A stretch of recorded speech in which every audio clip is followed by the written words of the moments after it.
The kitchen had always been my sanctuary, the one place where I could control the chaos of life through the precision of measurements and the alchemy of heat.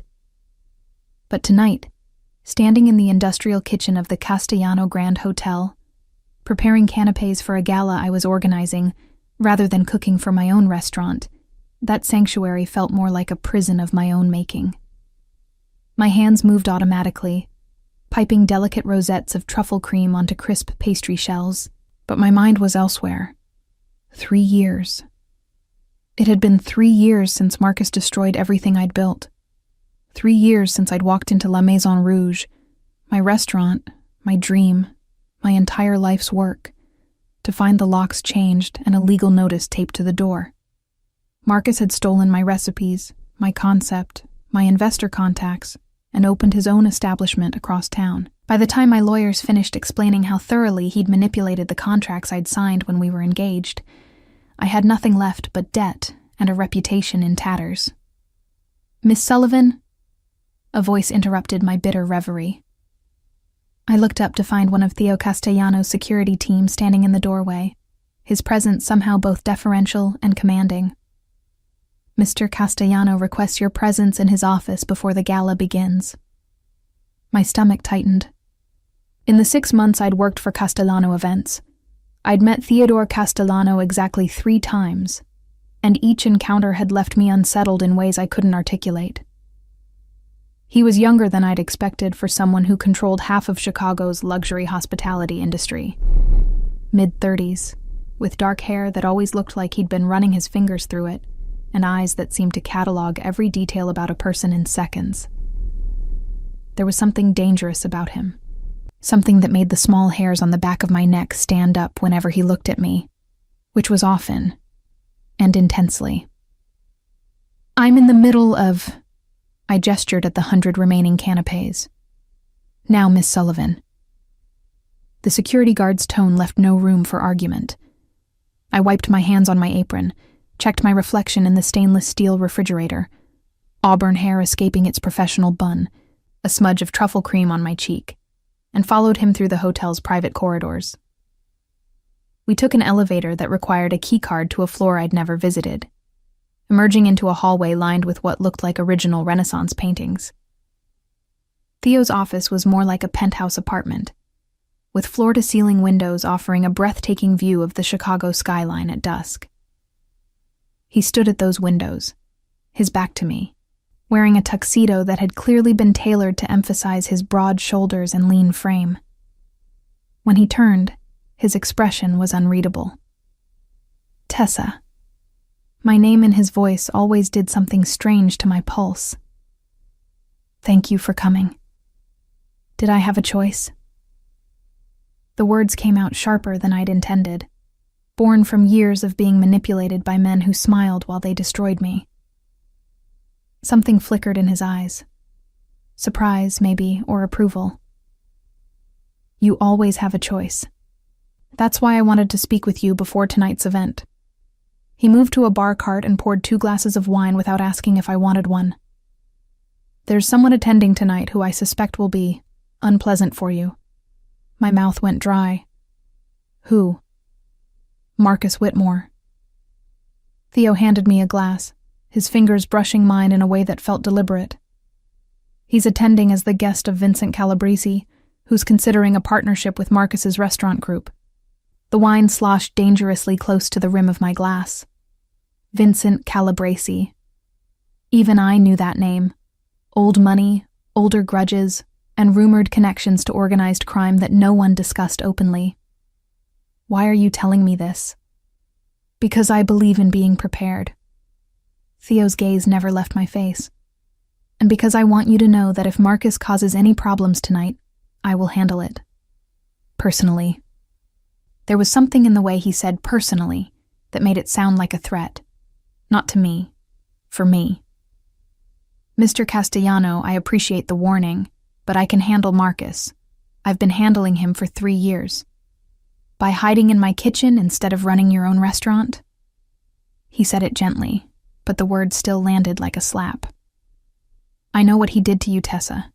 I know he stole your recipes, your investors, your reputation. I know he left you with nothing but debt and a non-compete clause that kept you out of the industry for 2 years. Heat flooded my face, embarrassment mixed with anger. Then you know I don't need your pity. I'm not offering pity. He moved closer, close enough that I could smell his cologne, something expensive and subtly spiced. I'm offering protection. Why? The question escaped before I could stop it. Why do you care what happens to me? I organize your events. I'm barely on your radar. You're wrong about that. His voice dropped lower, intimate in a way that made my skin prickle with awareness. You've been very much on my radar since the day I hired you. Why do you think I insisted on you specifically for this position? My heart hammered against my ribs. The HR director said I was the most qualified candidate. The HR director says what I tell her to say. He reached out slowly, giving me time to step back, and tucked a loose strand of hair behind my ear. His touch was surprisingly gentle, at odds with the intensity in his eyes. I've been watching you for a long time, Tessa. Long before you ever applied to work here. I should have been frightened. Every instinct should have been screaming at me to run. Instead, I found myself leaning into his touch, drawn by something I couldn't name. That's creepy? Inappropriate? A slight smile curved his lips. Probably both, but I make no apologies for protecting what's mine. I'm not yours. But even as I said it, my voice lacked conviction. Not yet. He withdrew his hand, stepping back to give me space. Tonight, Marcus will try to humiliate you. He knows you work here, and he can't resist the opportunity to gloat. When that happens, let me handle it. Trust me. I don't know you well enough to trust you. Then consider it a professional courtesy. You're my employee, and I protect what belongs to me. There was that possessive edge again, the suggestion of something deeper and more dangerous than a simple employer-employee relationship. Go back to your kitchen, Tessa. Finish preparing for tonight. And whatever happens during the gala, remember that you're under my protection now. I wanted to argue, to tell him I didn't need anyone's protection, that I'd survived the destruction of my dreams, and could certainly survive an uncomfortable encounter with my ex-fiancé. But something in his expression stopped me. A certainty that made me think he knew things about tonight that I didn't. Why do I feel like there's more you're not telling me? I asked quietly. Because there always is. He moved back to the windows, dismissing me without words. Enjoy the gala, Miss Sullivan. I left his office with more questions than answers, my skin still tingling where he'd touched me.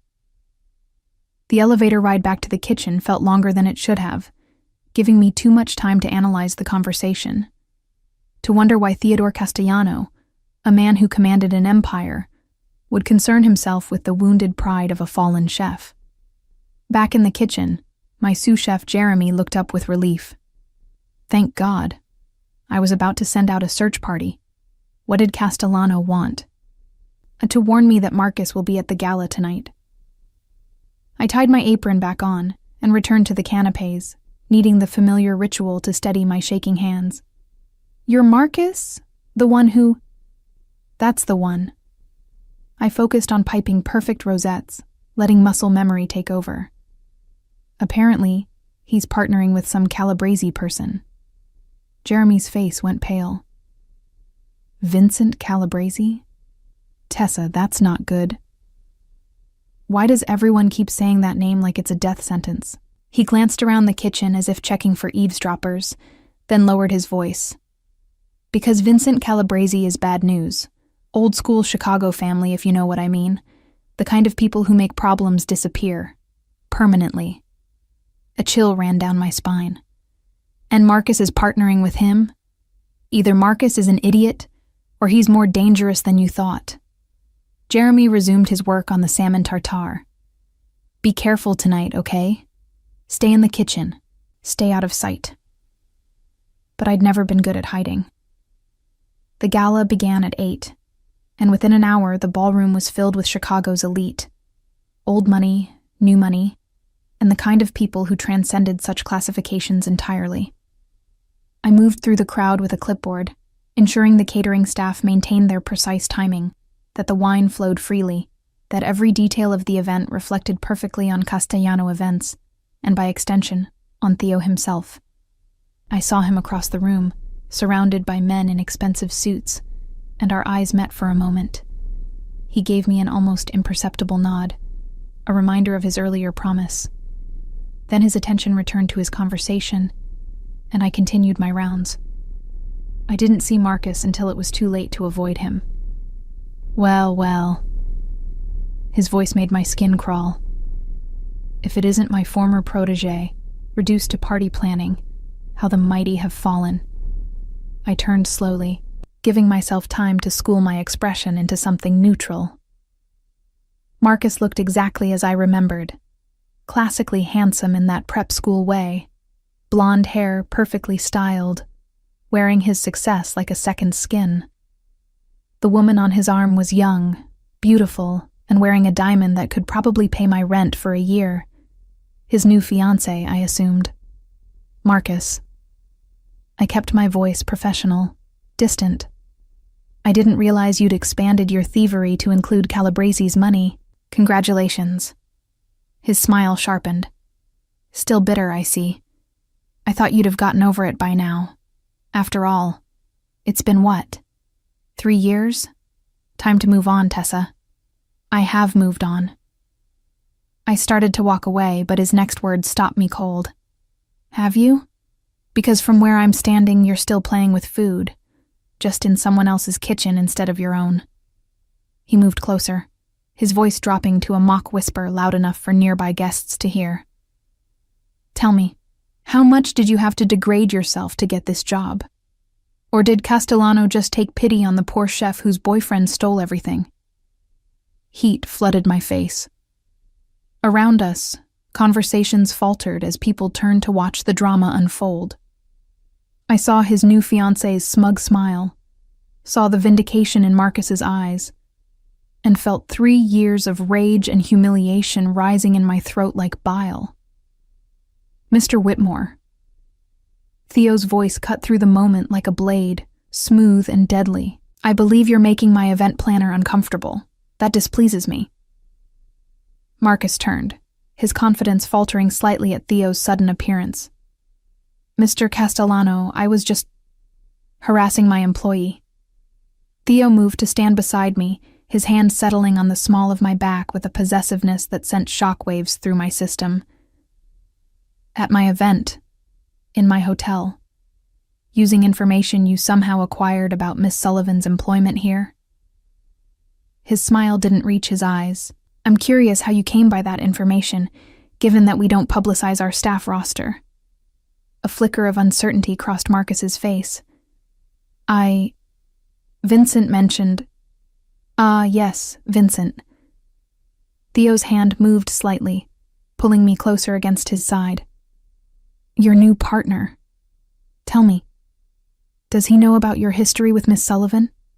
Does he know that you built your entire restaurant empire on stolen recipes and intellectual property theft?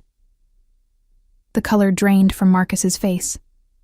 That's a serious accusation. It's a documented fact. Theo's tone remained pleasant, conversational, even as he systematically dismantled Marcus's composure. I have the contracts, the court filings, the testimony from your former investors who you defrauded. I've done my research, Mr. Whitmore. The question is, has Vincent Calabresi done his? Marcus's jaw clenched. Vincent knows everything he needs to know about our business arrangement. Does he? Theo tilted his head slightly, like a predator considering its prey. Then he knows you're currently being sued by 3 different former business partners. He knows you've been operating at a loss for the past 18 months. He knows you're desperate for new capital because your restaurants are hemorrhaging money. He paused. He knows you're using him. Around us, the crowd had grown quiet, everyone straining to hear the conversation. Marcus's face had gone from pale to red, rage and humiliation warring in his expression. "You don't know what you're talking about." "I know exactly what I'm talking about." Theo's hand tightened on my back, a gesture of possession that should have offended me, but instead made me feel safe, protected. "And now you're going to leave my gala, leave my hotel, and never speak to Miss Sullivan again. Are we clear?" For a moment, I thought Marcus might actually swing at Theo. His hands clenched into fists, his face contorted with fury. But then a new voice joined the conversation. "Is there a problem here?" Vincent Calabrese materialized beside Marcus, and I understood immediately why his name inspired fear. He was older than I'd expected, maybe 60, with silver hair and eyes like chips of ice. Everything about him spoke of old power, old money, old violence carefully hidden beneath a veneer of civilization. "No problem at all," Theo said smoothly. "I was just explaining to Mr. Whitmore that his behavior toward my employee was unacceptable. He was just leaving." Vincent's gaze moved between Theo and Marcus, assessing. Then he smiled, and it was somehow more frightening than his neutral expression. "Marcus, perhaps we should continue our discussion elsewhere. It seems we have much to talk about regarding your business practices." The threat in those words was clear to everyone. Marcus's face went ashen. "Vincent, I can explain." "I'm sure you can." Vincent's hand landed on Marcus's shoulder, and I saw Marcus flinch slightly. "Somewhere more private, shall we?" It wasn't a question. Marcus shot me one last look, pure hatred, before allowing Vincent to guide him away. His abandoned fiancée stood frozen for a moment before hurrying after them, her heels clicking frantically on the marble floor. The crowd's attention remained fixed on us, whispers already spreading through the ballroom. Theo's hand hadn't moved from my back, and now he turned me toward him, his free hand coming up to cup my face with surprising gentleness. "Let them see what he lost," he murmured, and then he kissed me. It wasn't a gentle kiss. It was possessive, claiming, designed to make a statement to everyone watching. His mouth moved against mine with a confidence that suggested he'd been thinking about this for a long time. And God help me. I kissed him back. My hands found his lapels, pulling him closer, even as my rational mind screamed that this was wrong, that he was my boss, that we were in public, that I barely knew him. But none of that mattered as much as the taste of him, the feel of his hand in my hair, the way he kissed me like I was something precious and desired and worth protecting. When he finally pulled back, his thumb brushed across my lower lip. "Tomorrow, we talk," he said quietly, for my ears only. "Tonight, let Marcus see exactly what he threw away." I nodded, speechless, as he turned and walked away, leaving me standing in the center of the ballroom with several hundred pairs of eyes on me and my lips still tingling from his kiss. Jeremy appeared at my elbow moments later, his expression caught between shock and something like admiration. "Okay. So when you said Castellano wanted to talk to you, you left out some pretty important details."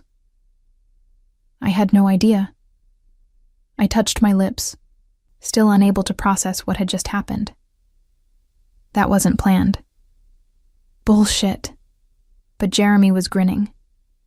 "That man has wanted you since the day you walked into this hotel. Everyone with eyes could see it. Everyone except me, apparently. I forced myself to focus on the gala, on my job, on anything other than the fact that Theodore Castellano had just kissed me in front of Chicago's elite. We need to start the dinner service.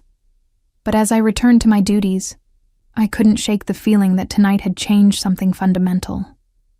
The way Theo had defended me, the way he'd kissed me, the way he'd seemed to know things about Marcus that he shouldn't have been able to know. It all pointed to something larger, something more dangerous than a simple workplace attraction. and when I glanced back at the spot where Marcus and Vincent had been standing, I saw Theo watching me from across the room, his expression intense and unreadable. Tomorrow, we would talk, but tonight, I had the distinct feeling that I'd just become a piece in a game I didn't understand, played by men who wielded power like weapons and protected what they claimed with ruthless efficiency. The question was, did I want to be claimed? I didn't sleep that night. Every time I closed my eyes, I felt Theo's lips on mine, tasted the expensive wine on his tongue, remembered the way his hand had felt possessive and protective on my back. And beneath that memory, darker thoughts circled. Marcus's face twisted with rage, Vincent Calabresi's cold assessment, the way Theo had known things about Marcus's business that shouldn't have been public knowledge. By 6 a.m., I'd given up on sleep entirely and was in my apartment's tiny kitchen, stress-baking croissants from scratch. The repetitive motion of folding butter into dough usually calmed me, but today my hands shook enough that the layers came out uneven. My phone sat on the counter, silent. Part of me expected Theo to call, to explain what the hell had happened last night. The other part hoped he'd forget the whole thing, let me slip back into the comfortable obscurity of being just another employee. The knock on my door at 7:30 made me jump, scattering flour across the counter. Through the peephole, I saw Theo's security guard from yesterday, the one who'd summoned me to Theo's office. My stomach dropped. "Miss Sullivan," he nodded politely when I opened the door. "Mr. Castellano requests your presence for breakfast. The car is waiting downstairs." "I'm not dressed for—" I gestured at my flour-covered pajamas. "You have 15 minutes. It wasn't a suggestion. 20 minutes later, I emerged from my bedroom in the most professional outfit I owned. A simple navy dress and heels that pinched. The guard didn't comment on my tardiness, just escorted me to a black SUV with tinted windows that screamed organized crime, so loudly I almost refused to get in. We didn't go to the hotel. Instead, the SUV wound through Chicago's streets to a neighborhood I'd never visited, stopping in front of what looked like a converted warehouse. The guard opened my door and led me through a heavy steel entrance into a space that took my breath away. The warehouse had been transformed into a stunning loft apartment. Exposed brick walls, soaring ceilings, industrial fixtures mixed with expensive furniture. Floor-to-ceiling windows flooded the space with morning light. And in the open kitchen, because of course it had a kitchen that would make any chef weep with envy, Theo stood in jeans and a white t-shirt, making what smelled like fresh pasta. He looked up when I entered, his expression softening in a way I'd never seen before. "You came. Did I have a choice?" I echoed my words from yesterday, but this time without the sharp edge. "There's always a choice, Tessa." He wiped his hands on a towel and moved toward me. "Coffee?" "Answers." I stayed by the door, needing the distance. "You said we'd talk today, so let's talk. Starting with why you kissed me in front of half of Chicago's elite last night." "Multiple reasons." He poured 2 cups of coffee with the ease of someone comfortable in his own space. "The immediate reason was to send a message to Marcus and Vincent. The deeper reason is that I've wanted to kiss you for 6 months, and last night provided an excuse I couldn't resist." The casual honesty threw me. "You can't just— we work together. There are rules. I own the company. I make the rules." He held out a cup. "Cream, 2 sugars. The way you like it." I took the coffee automatically, then froze.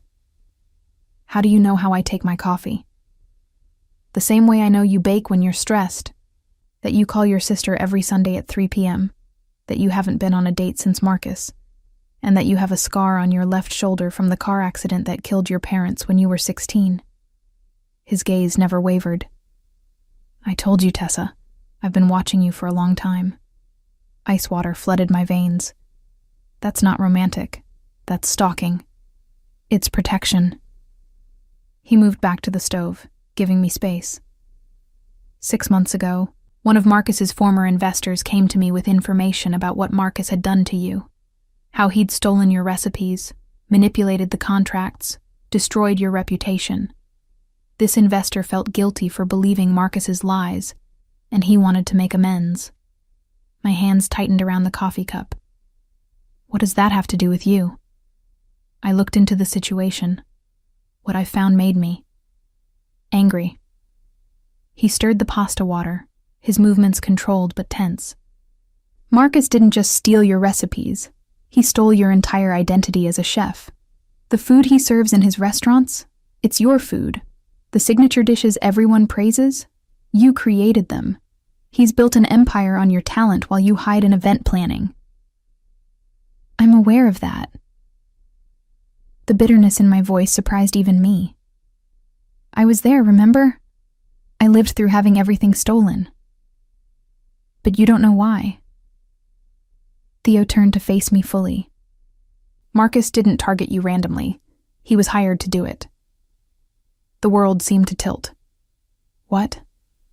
6 years ago, your parents owned 3 properties in what's now one of Chicago's most valuable development zones. When they died in that car accident, those properties should have gone to you and your sister. Instead, through a series of legal manipulations, they ended up owned by a shell corporation. He paused, watching my face. That shell corporation was controlled by Marcus's father, Edward Whitmore. I had to sit down. The nearest chair caught me as my knees gave out. You're saying my parents' accident wasn't an accident. Theo's voice was gentle but firm. I have proof, Tessa. Police reports that were buried, witness statements that were never followed up on. Maintenance records showing the brakes on your parents' car had been recently serviced, but somehow failed catastrophically. And most damning, a paper trail showing Edward Whitmore paid off the investigating officer. The coffee cup slipped from my nerveless fingers, crashing to the floor. I barely noticed. Why? Why would they kill my parents for properties? Because those properties are now worth approximately $40 million, and because Edward Whitmore is Vincent Calabresi's cousin. Theo crouched in front of me, his hands gentle on my knees. It all connects, Tessa. Your parents' deaths, Marcus targeting you specifically for a relationship, stealing your restaurant. It was all orchestrated to keep you powerless and broke, unable to investigate or fight back. Tears burned my eyes, but I wouldn't let them fall. You're telling me that the man I was going to marry helped murder my parents? I'm telling you that Marcus is a weapon his family has been using against you for years. Theo's thumbs brushed against my knees, grounding. And I'm telling you that Vincent Calabresi now owns those properties through various legal transfers, and he will do anything to keep them, including killing me and my sister if we become a problem. The realization settled over me like a shroud. That's why you hired me, not because you wanted to help me, but because you needed to control where I was, keep me safe while you investigated. That's how it started. His honesty was almost brutal. But then I got to know you, watched you rebuild your confidence, saw your talent, your strength, listened to you laugh with the kitchen staff and turn every event into something special. And somewhere along the way, protecting you stopped being a business decision and started being personal. I wanted to pull away, to rage at him for manipulating me the same way Marcus had. But the way he was looking at me, like I was something precious and rare, made it impossible to move. Why didn't you tell me any of this before? Would you have believed me? A stranger telling you your parents were murdered, that your ex-fiancé was part of a conspiracy against you? He shook his head. You would have thought I was insane. I needed you to trust me first, to see that I was different from Marcus. And the kiss last night was real. His hand came up to cup my face, thumb brushing away a tear I hadn't realized had fallen. Everything I feel for you is real, Tessa. The protection, the investigation, bringing down Marcus and Vincent, that's business. But this, he gestured between us. This is personal. My phone rang, shrill and intrusive. I fumbled it from my purse, saw my sister Lily's name on the screen. I need to answer it. Theo stood, moving back to give me privacy. Lily? My voice came out steadier than I felt. Everything okay? It's early for Tessa. Her voice was wrong, tight with fear, trying to sound calm. I'm sorry. I'm so sorry. They said if I didn't call you, they'd... My blood turned to ice. Lily, what's happening? Where are you? A new voice came on the line, male, unfamiliar, coldly amused. Miss Sullivan, your sister is currently enjoying our hospitality. Whether she continues to enjoy it depends entirely on your cooperation. Theo was suddenly beside me, pressing a button on my phone to activate the speaker. His face had gone hard, dangerous in a way that should have frightened me. Who is this? I demanded, my chef's command voice cutting through the panic. Someone who needs your particular skills. The man chuckled. Tonight, Theodore Castellano is hosting a private dinner for certain business associates. You will be preparing that dinner personally, as his event planner and talented chef, and you will add a special ingredient to Mr. Castellano's portion. The ingredient will be provided to you this afternoon. Poison. He was asking me to poison Theo. I looked at the man standing beside me, saw the muscle ticking in his jaw, the fury banked in his eyes. And if I refuse? I already knew the answer. Then your sister's body will be found in Lake Michigan, piece by piece. We'll start with her fingers. She has such lovely hands. Would be a shame to ruin them. The casual cruelty in his tone made my stomach heave. You have until 6 p.m. to confirm your cooperation. A package will be delivered to the hotel kitchen at 4. Follow the instructions precisely, and Lily will be returned to you unharmed after Mr. Castellano's unfortunate passing. The line went dead. For a moment, I couldn't move, couldn't breathe. Then I was on my feet, pacing, my chef's brain already working through the problem even as terror threatened to overwhelm me. I need to go to the police. They have Lily. They're going to kill her. The police can't help you. Theo's voice was harder than I'd ever heard it. Half of them are on Vincent's payroll. The other half are too afraid to act against him. If you go to the police, Lily dies. Then what do? I spun to face him, tears finally spilling over. Let them kill you? Choose between my sister and whatever this is between us. You trust me. He closed the distance between us, gripping my shoulders firmly. You let me handle this. How? How can you possibly handle this? They have Lily. My voice rose to a near scream. They want me to poison you. They're going to kill her if I don't. Tessa. He gave me a gentle shake. Look at me. Really look at me. I forced myself to meet his eyes, saw something there that stopped my spiraling panic. Not fear, not uncertainty, just cold, calculated determination. Do you know what I do? He asked quietly. Not the hotels, not the legitimate businesses. Do you know what I really am? I think I'm starting to figure it out. My voice shook. I'm the head of the Castellano family. We control shipping, construction, waste management, and several other enterprises throughout Chicago and the Midwest. We have connections in every level of government, every police department, every courthouse. His thumbs rubbed circles on my shoulders, anchoring. Vincent Calabrese has been trying to muscle into my territory for 3 years. This, kidnapping your sister, forcing you to act against me. This is his move. He thinks he's backed me into a corner. Hasn't he? I wanted to hope, but hope felt dangerous. He's given me exactly what I needed. Justification to end this war permanently. Theo pulled me closer, his forehead resting against mine. I have men tracking Lily right now. By tonight, I'll know where she's being held. And I promise you, Tessa, I will get her back. And if you can't, if something goes wrong? I gripped his shirt, needing to hold on to something solid. I can't lose her. She's all I have left. You have me. The words were simple, but the intensity behind them made my breath catch. I told you yesterday. You're under my protection now. That extends to your sister. No one touches what's mine. Ever. There was that possessive edge again, the assumption of ownership that should have infuriated me. Instead, it made me feel safe for the first time since Lily's terrified voice had come through the phone. What do you need me to do? I asked quietly. Exactly what they told you to do. At my sharp inhale, he continued quickly. You'll accept the package. You'll prepare the dinner. You'll add the poison to my food. But before you do, you'll bring the poison to me. I have contacts who can analyze it, determine what it is, and prepare an antidote. That's insane. I pulled back to stare at him. What if something goes wrong?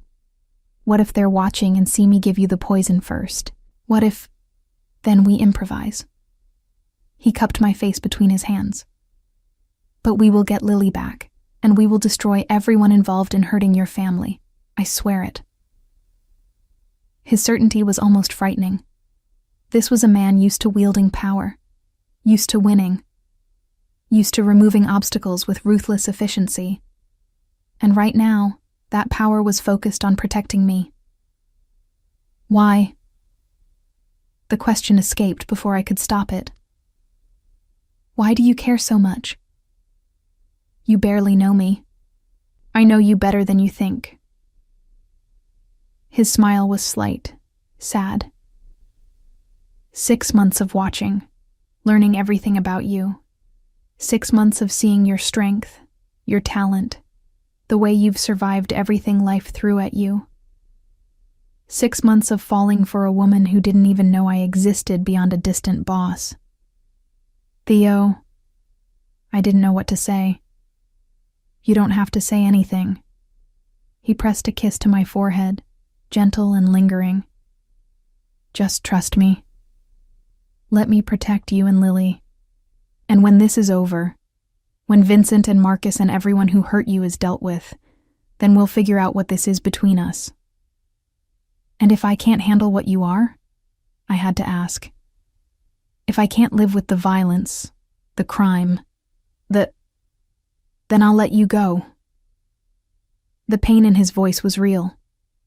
But give me a chance first, Tessa. Let me show you that I'm different from Marcus. That I'll never hurt you, never steal from you, never use you. That everything I do to protect you. His phone buzzed. He checked it, his expression hardening. They're moving Lily. My men are tracking the vehicle. I need to coordinate the extraction. Let me come with you. No. He was already moving toward a room I assumed was his office. You go to work, act normal, accept the package when it arrives. I'll have someone watching you at all times. When the dinner starts tonight, follow your instincts. If something feels wrong, you signal my security team. We'll be ready. What's the signal? He paused in the doorway, a slight smile crossing his face despite the tension. Order me a Manhattan. I hate Manhattans. Everyone in my organization knows that. If you bring me one during dinner, they'll know something's wrong. It was absurd, planning for disaster using cocktail preferences, but I nodded, committing it to memory. Theo, get my sister back. I will. His gaze held mine for a long moment. And Tessa? After tonight, no one will ever threaten you again. I'll make sure of it. He disappeared into his office, leaving me standing in his beautiful apartment with cold coffee on the floor and my entire world crumbling around me. My parents hadn't died in an accident. They'd been murdered. Marcus hadn't loved me. He'd targeted me as part of a long-term conspiracy. And the man who'd just promised to save my sister was a crime lord who'd been watching me for months. I should have run. Should have grabbed Lily and disappeared, started over somewhere far from Chicago and its dangerous families and their deadly games. But as I listened to Theo's voice through the office door, firm and commanding, as he coordinated whatever criminal empire he controlled, I realized I wasn't going anywhere. Because despite everything, despite the manipulation, the surveillance, the casual violence implicit in his world, Theo Castellano was the first man since my parents died who'd made me feel truly protected, who'd looked at what Marcus had done to me and decided to make it right, who'd kissed me like I was precious and promised to destroy anyone who hurt me. Maybe that made me as twisted as the men who played these power games. Or maybe it just made me a woman who was tired of being a victim, ready to become something more dangerous. Theo's driver, the same security guard from earlier, appeared at my elbow. "I'll take you to work, Miss Sullivan. You'll need to be seen arriving normally, acting as if nothing has changed." I nodded, gathering my purse, trying to smooth my expression into something that wouldn't betray the chaos raging inside me. As we left the loft, I caught a glimpse of Theo through his office window, phone pressed to his ear, his face hard with concentration. He looked up, caught my eye, and mouthed 2 words. "Trust me." God help me. I did. The hotel felt different as I walked through its elegant corridors that afternoon. Or maybe I was different, seeing everything through the lens of what Theo had revealed. The uniformed security guards weren't just hotel employees. They were Theo's soldiers, part of a vast organization I'd been blind to for months. The wealthy guests weren't just clientele. Some of them were undoubtedly part of Chicago's criminal elite, doing business under the guise of luxury hospitality. I'd been living in a different world without even knowing it. Jeremy took one look at my face when I entered the kitchen and immediately pulled me into the walk-in cooler, the only place in the hotel where conversations couldn't be easily overheard.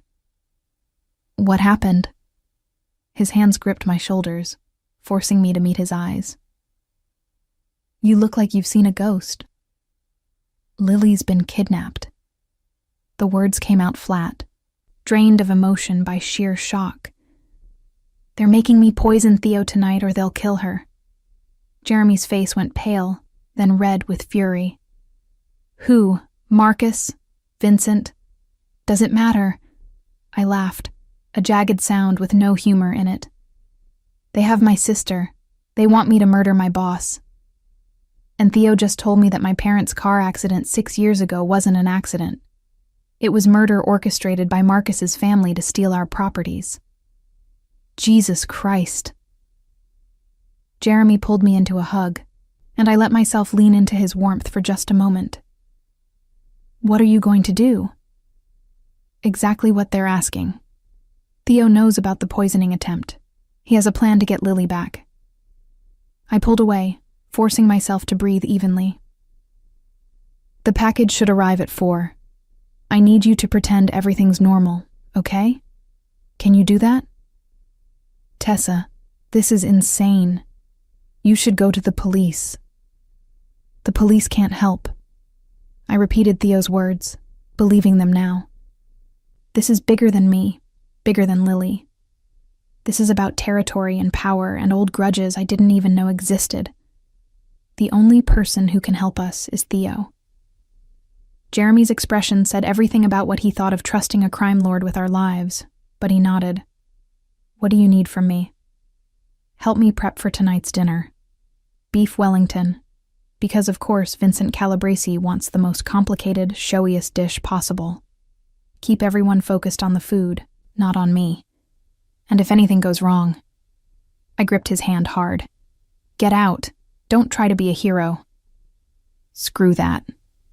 His jaw set stubbornly. "You're not doing this alone." The package arrived at precisely 4 p.m., delivered by a courier who looked like he'd rather be anywhere else. Inside the plain brown box was a small vial of clear liquid and a note with typed instructions. "Add 5 drops to Castellano's wine during dinner service. Symptoms will appear to be cardiac arrest. Do not deviate. We are watching." My hands shook as I held the vial, knowing that this innocent-looking liquid could kill Theo if I made even a small mistake. But I'd prepared thousands of dishes in my career, measured thousands of ingredients. I could do this. I had to do this. I pocketed the vial and returned to prepping the beef Wellington, falling into the familiar rhythm of cooking to steady my nerves. Puff pastry, mushroom duxelles, perfectly seared beef tenderloin. Each component required absolute precision and focus. It was almost meditative, this act of creation, and for brief moments I could forget that I was preparing a dinner that could end in multiple deaths. At 5:30, Theo appeared in the kitchen doorway. Our eyes met across the stainless steel workspace, and without a word, I excused myself to check on wine inventory in the cellar. He followed at a discreet distance. The wine cellar was cool, dim, and private. The moment the door closed behind us, Theo pulled me into his arms, and I let myself collapse against him, drawing strength from his solid presence. "Do you have it?" he asked quietly. I handed him the vial, watching as he held it up to the light, examining the clear liquid. My people analyzed a sample we acquired. It's a synthetic compound that mimics the symptoms of massive cardiac arrest. Undetectable in standard toxicology screens, lethal within 30 minutes. His voice was clinical, but his hand tightened on my waist. "There's an antidote, but it has to be administered within 10 minutes of ingestion." "How did you get a sample?" I didn't really want to know, but I asked anyway. One of Vincent's men was persuaded to share information. The casual way he said it suggested things I definitely didn't want details about. "The antidote is already in my system. I took it an hour ago as a preventative measure. So when you add this to my wine, I'll be fine. But you'll need to fake the symptoms." Understanding dawned. You'll need to pretend you're dying. For about 5 minutes, until my security team can secure Lily and neutralize Vincent's men. He tucked the vial into his jacket pocket, then cupped my face. "I need you to trust me, Tessa. Trust that I've planned for every contingency. Trust that I will get your sister back." What if they kill her the moment they think you're dead? The fear had been gnawing at me all afternoon. What if this is just an excuse to eliminate both of us? Then they've underestimated how much I care about you. His thumb brushed across my lower lip, the gesture achingly tender. "I have 30 men positioned around the building where Lily's being held. The moment Vincent gets confirmation that I'm dead, they'll extract her. She'll be safe before Vincent realizes he's been played." "And what about you? If Vincent thinks you're dying, won't he try to finish the job? I'm counting on it." Theo's smile was sharp, dangerous. Vincent has wanted me dead for 3 years. Tonight, he'll think he finally succeeded, and he'll get sloppy. He'll reveal himself, his allies, his complete organization. And then I'll rise from the dead and destroy everything he's built. It was an audacious plan, reckless even. But watching Theo's confidence, seeing the cold calculation in his eyes, I believed he could pull it off. This was a man who'd built an empire through intelligence and ruthlessness, who'd turned legitimate businesses into fronts for a vast criminal enterprise without anyone noticing. If anyone could fake his own death and live to tell about it, it was him. What about Marcus? I had to know. Where does he fit into tonight? Marcus will be at the dinner, playing the role of Vincent's loyal partner. Theo's expression hardened. He'll be watching you closely, waiting to see if you can go through with poisoning me. And when I collapse, he'll finally feel like he's won, like he's destroyed the last piece of your life that gave you hope. But I'll know you're alive. I gripped his lapels, needing to hold on to something real. I'll have to watch you fake dying and pretend I don't know it's an act. Can you do that? His question was serious, searching my face. Can you watch me collapse? See Marcus gloat. Maintain your cover until Lily is safe? Could I? I'd spent 3 years rebuilding myself after Marcus's betrayal, developing armor thick enough to survive in a city that had taken everything from me. But watching Theo die, even knowing it was fake, that would require a different kind of strength. Yes. The word came out stronger than I felt. For Lily, I can do anything. For Lily. He pressed a kiss to my forehead. And maybe a little bit for me? Despite everything, I felt a smile tug at my lips. Maybe a little bit. His phone buzzed. He checked it, his expression tightening. They're moving Lily again. My men are tracking, but we're running out of time. You need to get back to the kitchen. Dinner starts in 45 minutes. I nodded, starting toward the door, but his hand caught my wrist. Tessa, after tonight, things are going to change. Vincent's organization will collapse. Marcus will pay for what he did to you and your family. And there will be questions about what you knew and when you knew it. Are you saying I'm going to be arrested? Fear shot through me. I'm saying that being connected to me comes with complications. His grip tightened. But it also comes with protection. After tonight, everyone in Chicago will know you're mine. That means you'll never have to fear Marcus or anyone else again. But it also means you'll be part of my world. Permanently. What if that's not what I want? I had to ask, even though I already knew my answer. Then I'll set you up anywhere in the world you want to go, with enough money to rebuild your life. His voice held no judgment, just sad acceptance. But I hope you'll stay. I hope you'll give us a chance to see what this could be. Us. The word felt dangerous and exhilarating all at once. Ask me again when Lily's safe. Fair enough. He released my wrist, but his gaze held mine. One more thing.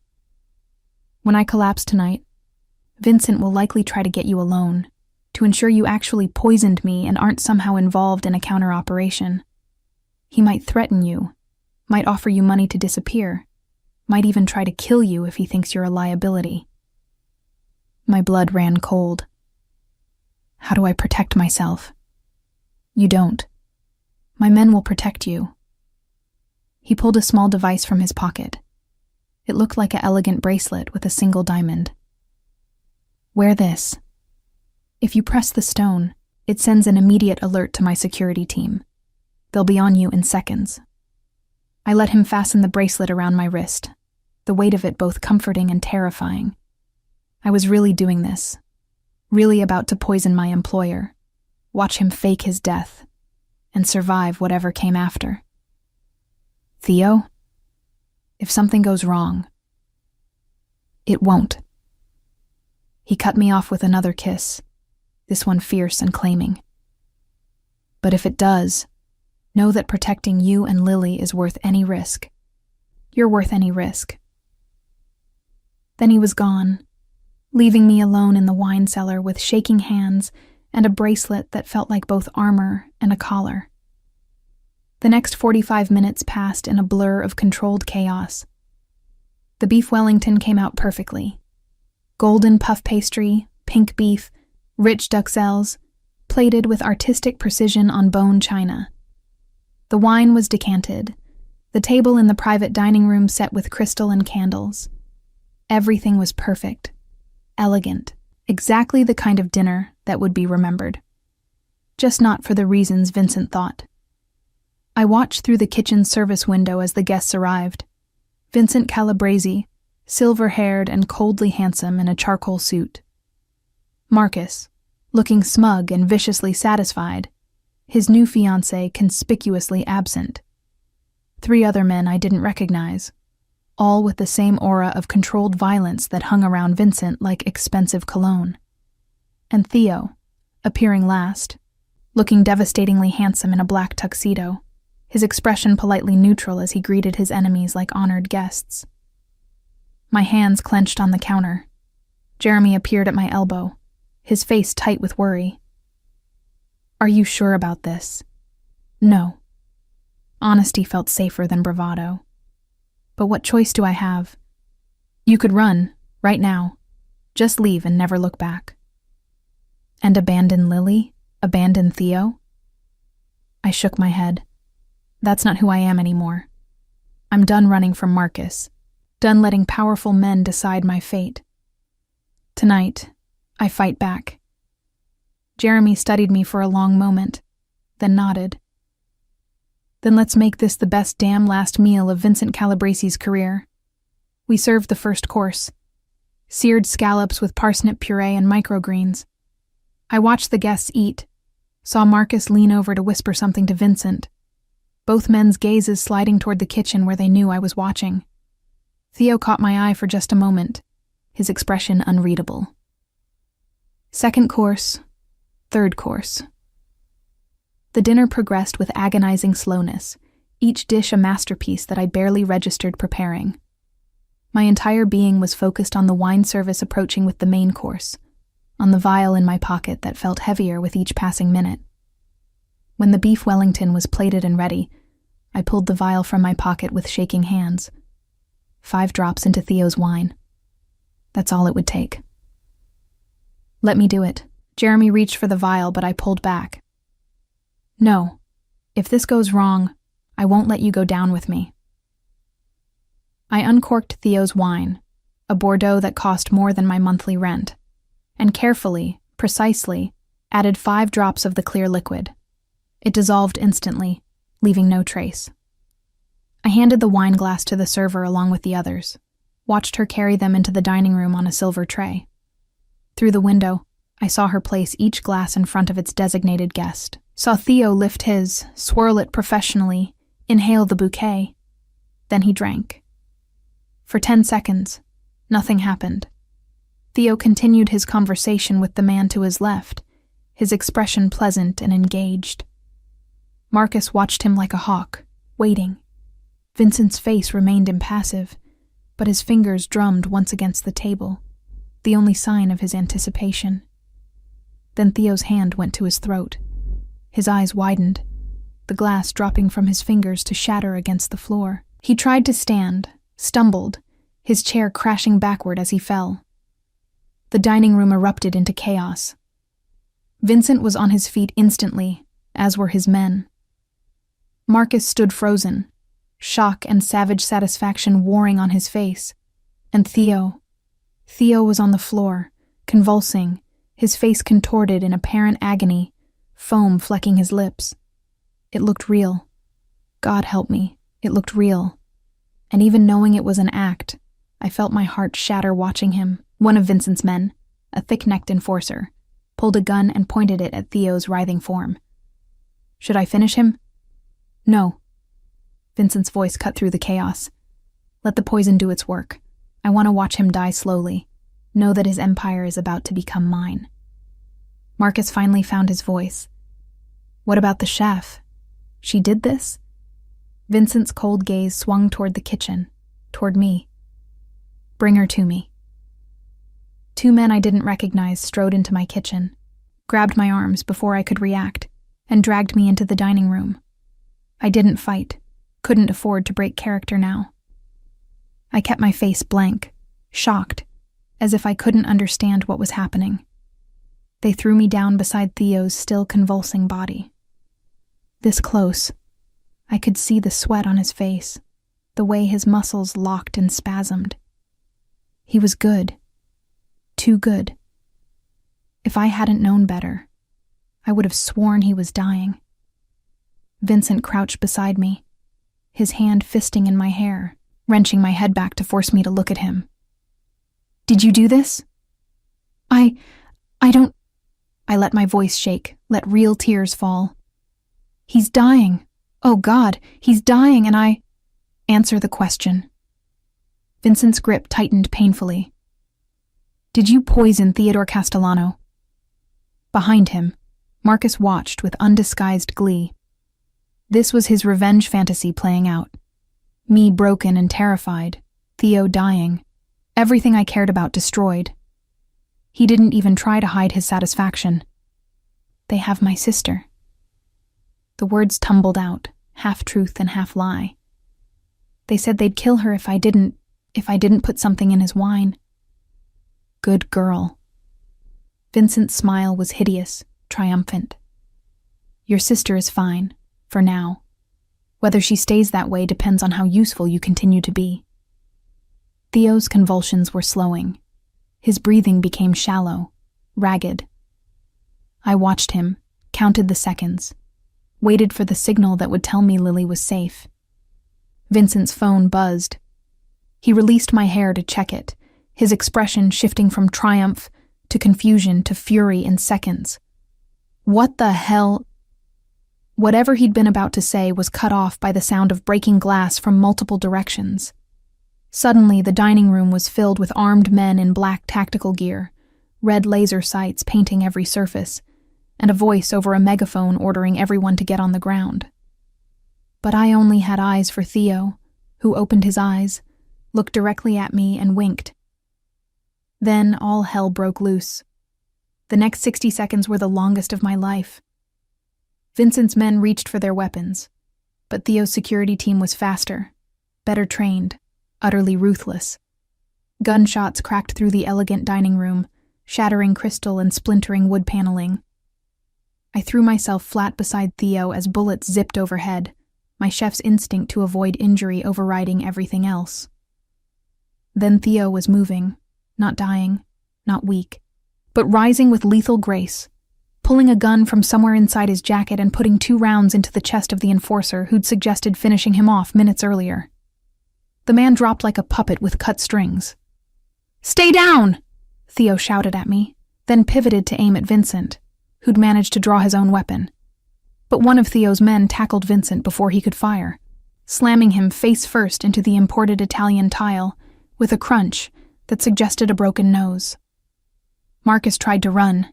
He made it 3 steps before Jeremy, my loyal, brave, utterly insane sous chef, stuck out his leg from the kitchen doorway and sent Marcus sprawling. Jeremy then proceeded to sit on him, which would have been comical if not for the violence erupting around us. The firefight lasted less than a minute. Theo's men were simply better armed, better positioned, better prepared. When the smoke cleared, 3 of Vincent's enforcers were dead or dying. Vincent himself was zip-tied and bleeding on the floor, and Marcus was whimpering under Jeremy's weight. Theo crossed to me in 3 long strides, hauling me to my feet and running his hands over me frantically, checking for injuries. "Are you hurt? Did they—" "I'm fine." I grabbed his face, forcing him to meet my eyes. "Lily. Where's Lily?" "Safe." He pulled out his phone, tapped the screen, then turned it to show me a video feed. My sister sat in what looked like a hotel room, wrapped in a blanket, unharmed if shaken. A female member of Theo's security team sat beside her, offering water and what looked like reassurance. Relief hit me so hard I nearly collapsed. Theo caught me, held me against his chest as I shook with reaction to everything that had just happened. "She's really okay?" My men extracted her 45 seconds after I died. His hand stroked down my back, soothing. "They got everyone involved in her kidnapping. She was never in real danger. I had 3 different teams ready to move the moment Vincent made his play." "You bastard." Vincent's voice was thick with blood and fury. "You were supposed to be dead." "Disappointed?" Theo released me reluctantly, turning to face his defeated enemy. "You really thought I'd be stupid enough to eat or drink anything at a dinner with you without taking precautions? I've been building a case against you for 3 years, Vincent. Tonight you finally gave me everything I needed to destroy you completely. You have nothing." But Vincent's confidence was cracking. "This was self-defense at worst. Your lawyers will be busy defending themselves." Theo crouched beside Vincent, his voice dropping to something dangerous and intimate. "See? While you were focused on killing me tonight, my people were executing search warrants on your properties, your businesses, your offshore accounts. We found evidence of money laundering, racketeering, human trafficking, and, most relevant to Miss Sullivan here, proof that you ordered the murder of Robert and Catherine Sullivan 6 years ago." The blood drained from Vincent's face. Even beaten and bleeding, the implications of what Theo was saying hit him like a physical blow. "You're lying. I have the maintenance records from their vehicle. The payments you made to the brake specialist who sabotaged them. Witness statements from people you thought were too afraid to talk. Theo's smile was terrifying in its cold satisfaction. And I have Edward Whitmore's confession, recorded 2 hours ago before he unfortunately suffered a fatal heart attack. Marcus made a strangled sound. My father. You killed my father. I didn't have to. Theo didn't even look at Marcus. Once he realized how much evidence I had, he took his own life. Cowardly, but efficient. He did leave a lovely confession behind, though, naming everyone involved in the Sullivan murders, including you, Marcus. I didn't kill anyone. Marcus struggled under Jeremy's weight.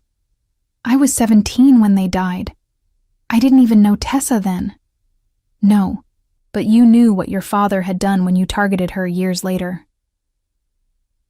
Theo finally turned to look at Marcus, and I saw murder in his eyes. You knew she was the daughter of people your family murdered, and you still seduced her, stole from her, destroyed her career. That makes you complicit. That makes you mine. Police were flooding into the room now. Real police. The kind who weren't on Vincent's payroll. I recognized the lead detective from news coverage of organized crime cases, watched as he took in the scene with professional efficiency. Mr. Castellano. The detective nodded respectfully. We got your evidence packages. Very thorough. Vincent Calabrese, you're under arrest for conspiracy to commit murder, racketeering, and about 40 other charges I'll detail downtown. He gestured to his officers, who began reading Vincent his rights. Vincent's last look was pure hatred, directed at Theo. This isn't over. I have friends, allies. They'll come for you, for her. They won't. Theo's certainty was absolute. Because by morning, everyone will know what happened here tonight.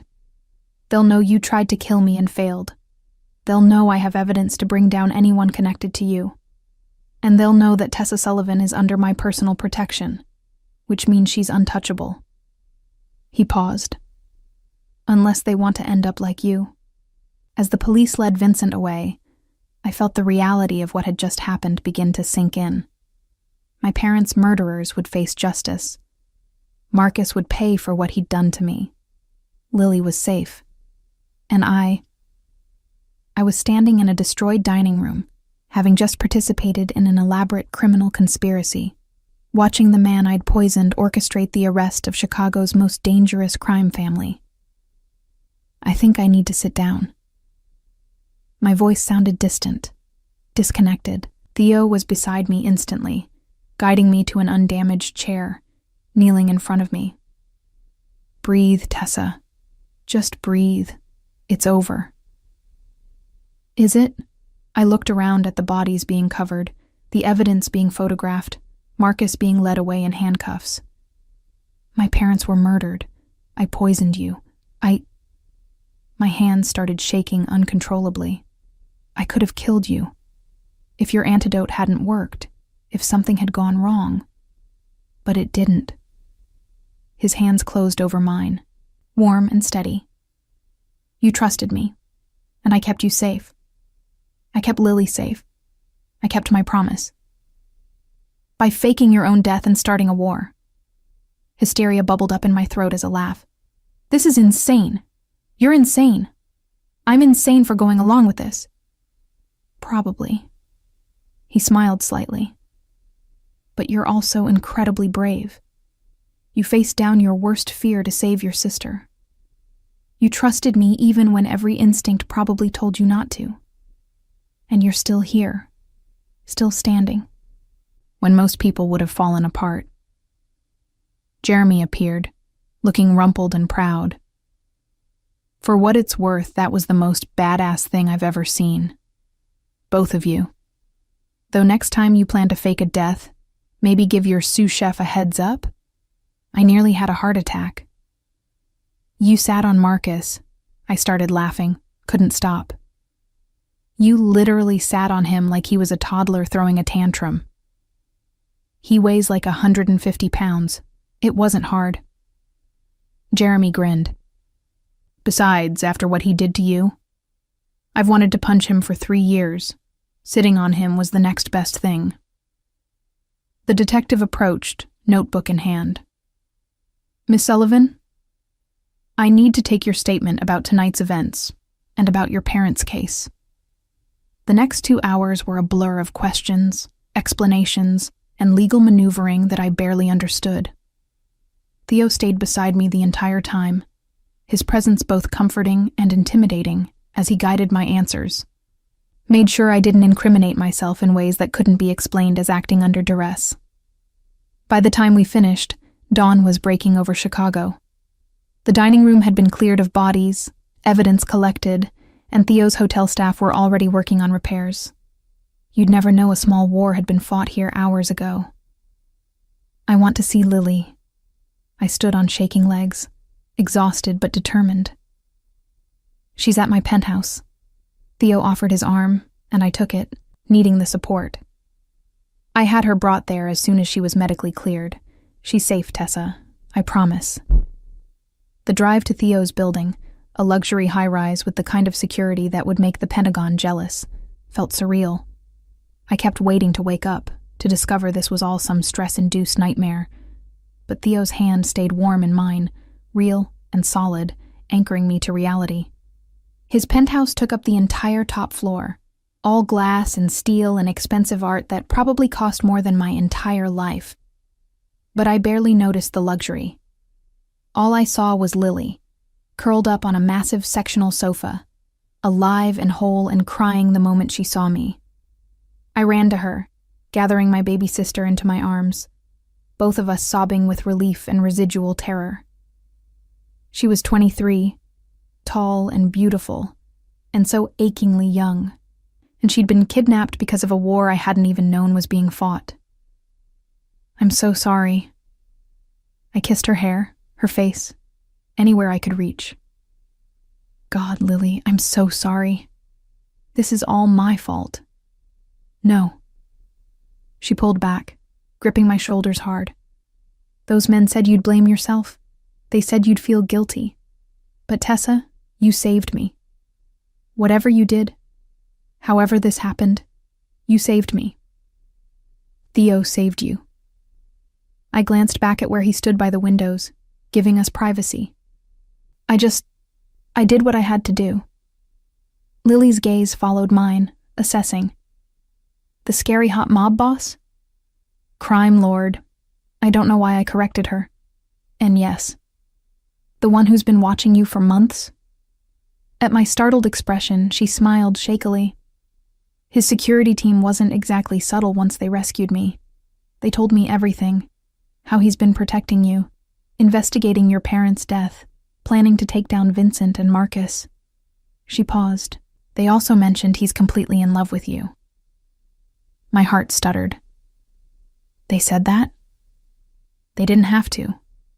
I saw how he looked at you in that video feed they showed me, when you were being questioned by Vincent. Like you were the only thing in the world that mattered. Lily squeezed my hands. Tessa, I know this is crazy and dangerous, and probably a terrible idea. But when was the last time someone looked at you like that? Like you were precious? Never. The answer was never. Marcus had looked at me like I was a possession to be acquired and then discarded. Other men had looked at me with appreciation or desire or casual interest. But Theo looked at me like I was something worth destroying his enemies for. I should probably think this through more carefully. I stood, aware of Theo turning from the windows as I approached. I should consider the implications, the danger, the moral complications of being involved with someone who's clearly committed multiple crimes. Probably. Theo's expression was carefully neutral, but I saw the tension in his shoulders, the hope he was trying to hide. But I'm going to kiss you instead. And I did, rising on my toes to press my lips to his, pouring all of my relief and terror and growing feelings into the contact. He responded immediately, his arms coming around me, holding me like I was something infinitely precious that he'd nearly lost. When we finally broke apart, both breathing hard, he rested his forehead against mine. I meant what I said earlier. You always have a choice. If this is too much, if you can't handle what I am, I'm a chef who just poisoned someone and survived a shootout. I smiled against his lips. I think I can handle dating a crime lord. Dating. His smile was pure male satisfaction. I was thinking something more permanent. Let's start with dating and see where it goes. But I was smiling too, feeling lighter than I had in years. Also, I have conditions. Name them. He'd apparently agree to anything in this moment. 1. You help me rebuild my career, my restaurant, my reputation, all of it. I want La Maison Rouge back. Already done. I bought the building Marcus was using 2 months ago. It's yours whenever you're ready. I blinked. You bought my restaurant? Technically, I bought Marcus's restaurant, but it was always yours. He brushed a strand of hair from my face. I've been waiting for the right time to return it. Consider it yours. Condition 2. Lily stays protected. Whatever security you've given me extends to her. Done. She'll have a protection detail whether she wants it or not. At my concerned look, he added, discreet. They'll stay out of sight unless there's danger. Condition 3. And this is the big one. I took a deep breath. I need you to go legitimate. Not overnight, not immediately, but eventually. I can't build a life with someone who might end up dead or in prison. His expression sobered. That's a big ask, Tessa. My family has been in this business for generations. I know. Which is why I'm saying eventually, not tomorrow. I held his gaze. But if you want me, really want me, not just for now, but for the future, then I need to know we have a future. One that doesn't end with me visiting you in a federal prison. He was quiet for a long moment, his expression unreadable. Then he nodded slowly. I can't promise it will be easy. There are obligations, ties that can't be severed cleanly.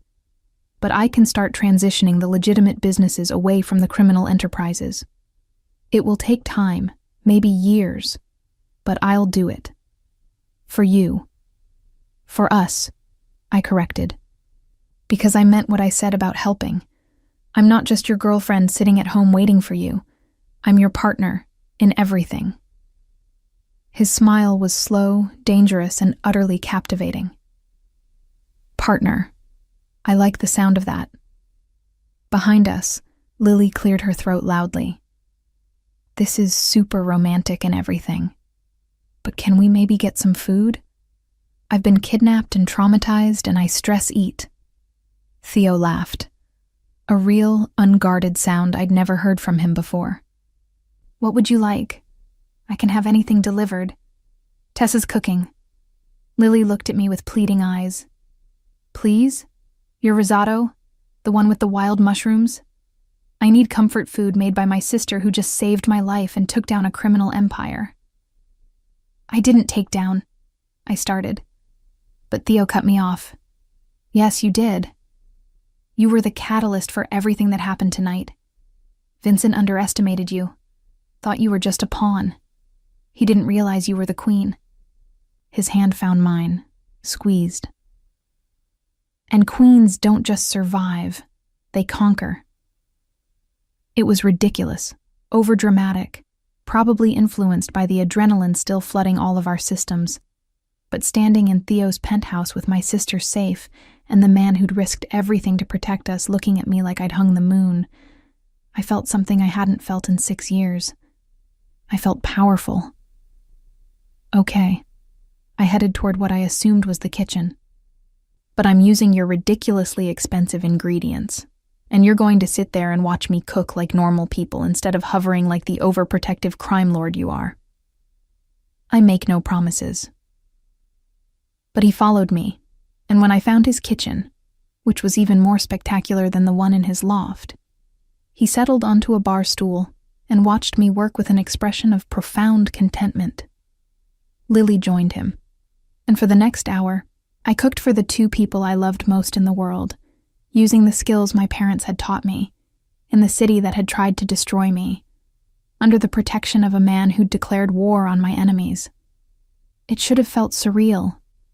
Instead, it felt like coming home. The sun was fully up by the time we finished eating, Chicago's skyline glittering in the morning light like a promise of better things to come.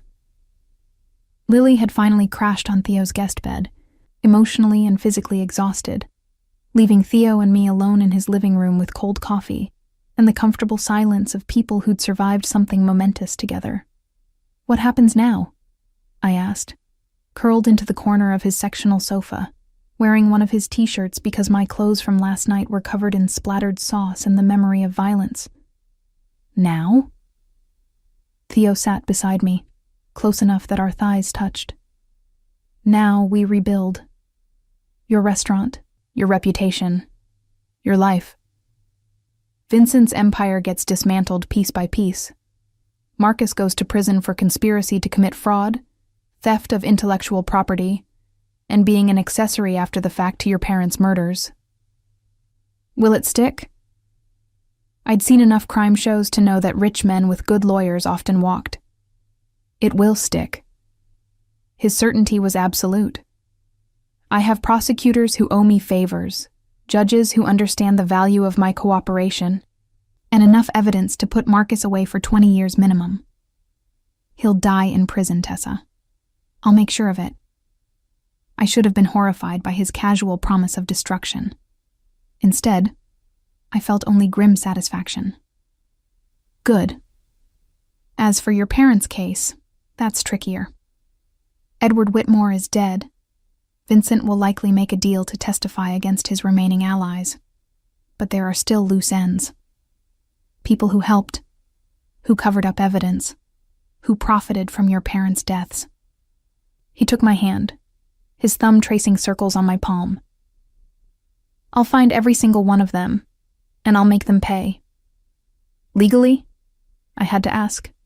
"Mostly." His smile was wry. "I meant what I said about going legitimate eventually. But that doesn't mean I won't use every tool at my disposal, legal and otherwise, to get justice for you." We sat in silence for a moment, and I thought about my parents. I'd spent 6 years believing their deaths were a tragic accident, mourning them but accepting that sometimes bad things happen to good people. Knowing the truth, that they'd been murdered, that their deaths were orchestrated by people who saw them as obstacles to profit, changed everything. It made my grief sharper, more complicated, tangled up with rage and the need for revenge I'd never allowed myself to feel before. "Tell me about them." Theo's quiet request interrupted my dark thoughts. "Your parents. I know the facts from my investigation, but I don't know who they were." I smiled, remembering. My dad was a dreamer. He owned 3 small commercial properties and thought he could turn them into something special. Artist studios, community spaces, places that would revitalize the neighborhood. My mom was the practical one, always doing the math, making sure his dreams had foundations in reality. I swallowed past the lump in my throat. They loved cooking. That's where I got it. Sunday dinners were sacred in our house. Everyone gathered, everyone contributed to the meal. My dad would make these elaborate French dishes he'd learned from some chef he befriended. My mom would roll her eyes but perfect his techniques. And Lily and I would just watch and learn and feel loved. They sound wonderful. Theo's hand tightened on mine. They were. And Marcus's family took them from us for property that wasn't even worth that much at the time. Bitterness crept into my voice. $40 million now, but back then, maybe $5 million total. They murdered 2 people for $5 million. People like Vincent and Edward don't see it that way. Theo's voice was hard. They see opportunities and obstacles. Your parents were obstacles, so they were removed. It's how they operate. No emotion, no guilt, just cold calculation. Is that how you operate? I needed to know. When you make decisions about your business, Your empire. Do you see people as obstacles? He was quiet for a long moment, considering the question with the seriousness it deserved. Sometimes. Not people like you or Lily or the innocents caught up in this world. But my enemies? The people who threaten what's mine? Yes. I see them as problems to be solved. He turned to face me fully. I'm not a good man, Tessa. I've done things, ordered things, that would make you sick if you knew the details. I've hurt people, destroyed lives, used violence to maintain power. I won't lie to you about that. But you're trying to change. I held his gaze. That's what you promised me, that you'd transition to legitimate business eventually. I will, because you're right. This life has an expiration date. Either I transition out voluntarily, or I end up dead or in prison like Vincent. He reached up to cup my face. But Tessa, you need to understand something. Going legitimate doesn't mean becoming harmless. I'll still have power, still have connections, still be someone people fear. That's not something I can just turn off. I'm not asking you to be someone you're not. I leaned into his touch. I'm asking you to be someone who builds things instead of breaking them. Someone who protects people instead of hurting them. Someone who uses power for more than just accumulating more power. Like helping a talented chef rebuild her stolen restaurant. His smile was slight. Like that. I smiled back. And maybe using your shipping empire for legitimate trade. And your construction company for actual construction projects. And your waste management business for... Actually, that one's mostly legitimate. He looked almost offended. We really do dispose of waste properly. Oh, well, then you're practically a saint. I was teasing now, feeling lighter despite the heavy conversation. A mob boss who believes in proper waste disposal. How civic-minded. Crime lord, he corrected with a grin. And yes, I believe in proper waste disposal. Also recycling. I'm very environmentally conscious. I started laughing. Real laughter that shook my whole body and brought tears to my eyes. It was absurd, sitting here discussing environmental consciousness with a man who'd orchestrated his own fake death last night. But somehow it was also perfect. This moment of normalcy amidst the chaos. When I finally caught my breath, I found Theo watching me with an expression so tender, it made my heart ache.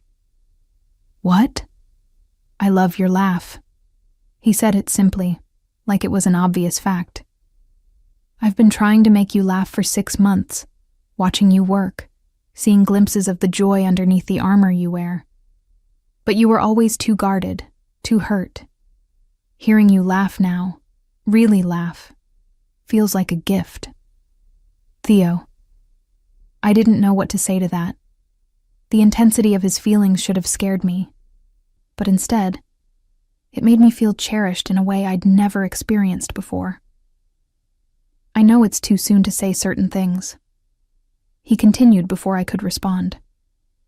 I know you need time to process everything that's happened, to figure out if you can really be with someone like me. But I want you to know, I'm patient. I'll wait as long as you need, and in the meantime, I'll prove to you every single day that I'm worth the risk. My phone buzzed, breaking the moment. I checked it and felt my stomach drop. 47 missed calls, 163 text messages, and my social media was apparently exploding. Oh God. What? Theo leaned over to look at my screen, then cursed. The story broke. Someone, probably one of the police officers or hotel staff, had leaked what happened last night. The headlines were sensational. Chicago crime boss survives assassination attempt. Calabrese empire crumbles. Chef caught in mob war. And there, in several articles, was my name, my photo from the hotel website, speculation about my relationship with Theo. They're calling me your girlfriend. I scrolled through article after article, each one more invasive than the last. They found my old restaurant, Marcus's theft, our history. They're digging up everything. I can shut this down. Theo was already pulling out his phone. I have people who can manage the narrative. Make sure. No, I surprised myself with the firmness of my voice. Let them talk. Let them know what Marcus did, what Vincent did. Let the truth come out. Tessa, the attention will be intense. Reporters, paparazzi, people picking apart your entire life. Good. I stood, pacing to the windows, looking out at the city that had tried to break me. For 3 years I've been hiding, playing it safe, staying small, letting Marcus win because I was too afraid to fight back. But I'm done with that. If people want to talk about me, let them talk about how I survived, how I rebuilt, how I refused to stay a victim.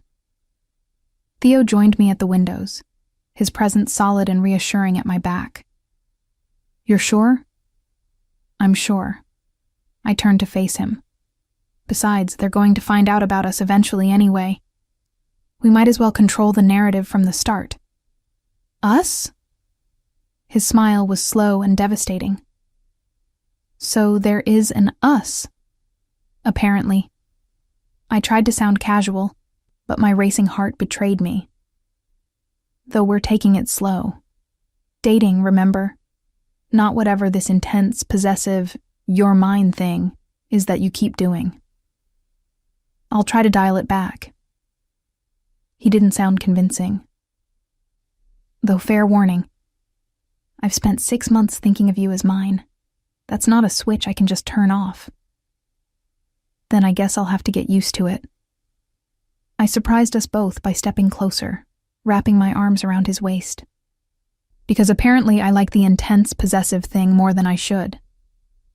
His arms came around me, holding me against his chest. And for a moment, we just stood there, two people who'd survived the night finding comfort in each other's presence. Outside, Chicago continued its morning routine, unaware of the seismic shifts in its criminal underworld, the fall of an empire, the rise of something new. My phone buzzed again, this time with a call from a number I recognized. My former landlord from La Maison Rouge. Miss Sullivan? His voice was obsequious, nervous. I heard about what happened last night. Terrible business, just terrible. But I wanted you to know. The building is available if you want it back. I'd be happy to work out very favorable lease terms. Not necessary. I kept my voice professional, cool. Mr. Castellano already acquired the property. I'll be reopening soon. Oh. His tone shifted to relieved. That's wonderful news. Please let me know if you need anything. I hung up without responding, then looked at Theo. You really bought my restaurant? I really did. 2 months ago, when Marcus's financial troubles became public knowledge. I knew he'd have to sell assets, so I made sure I was the buyer. He seemed almost shy about it.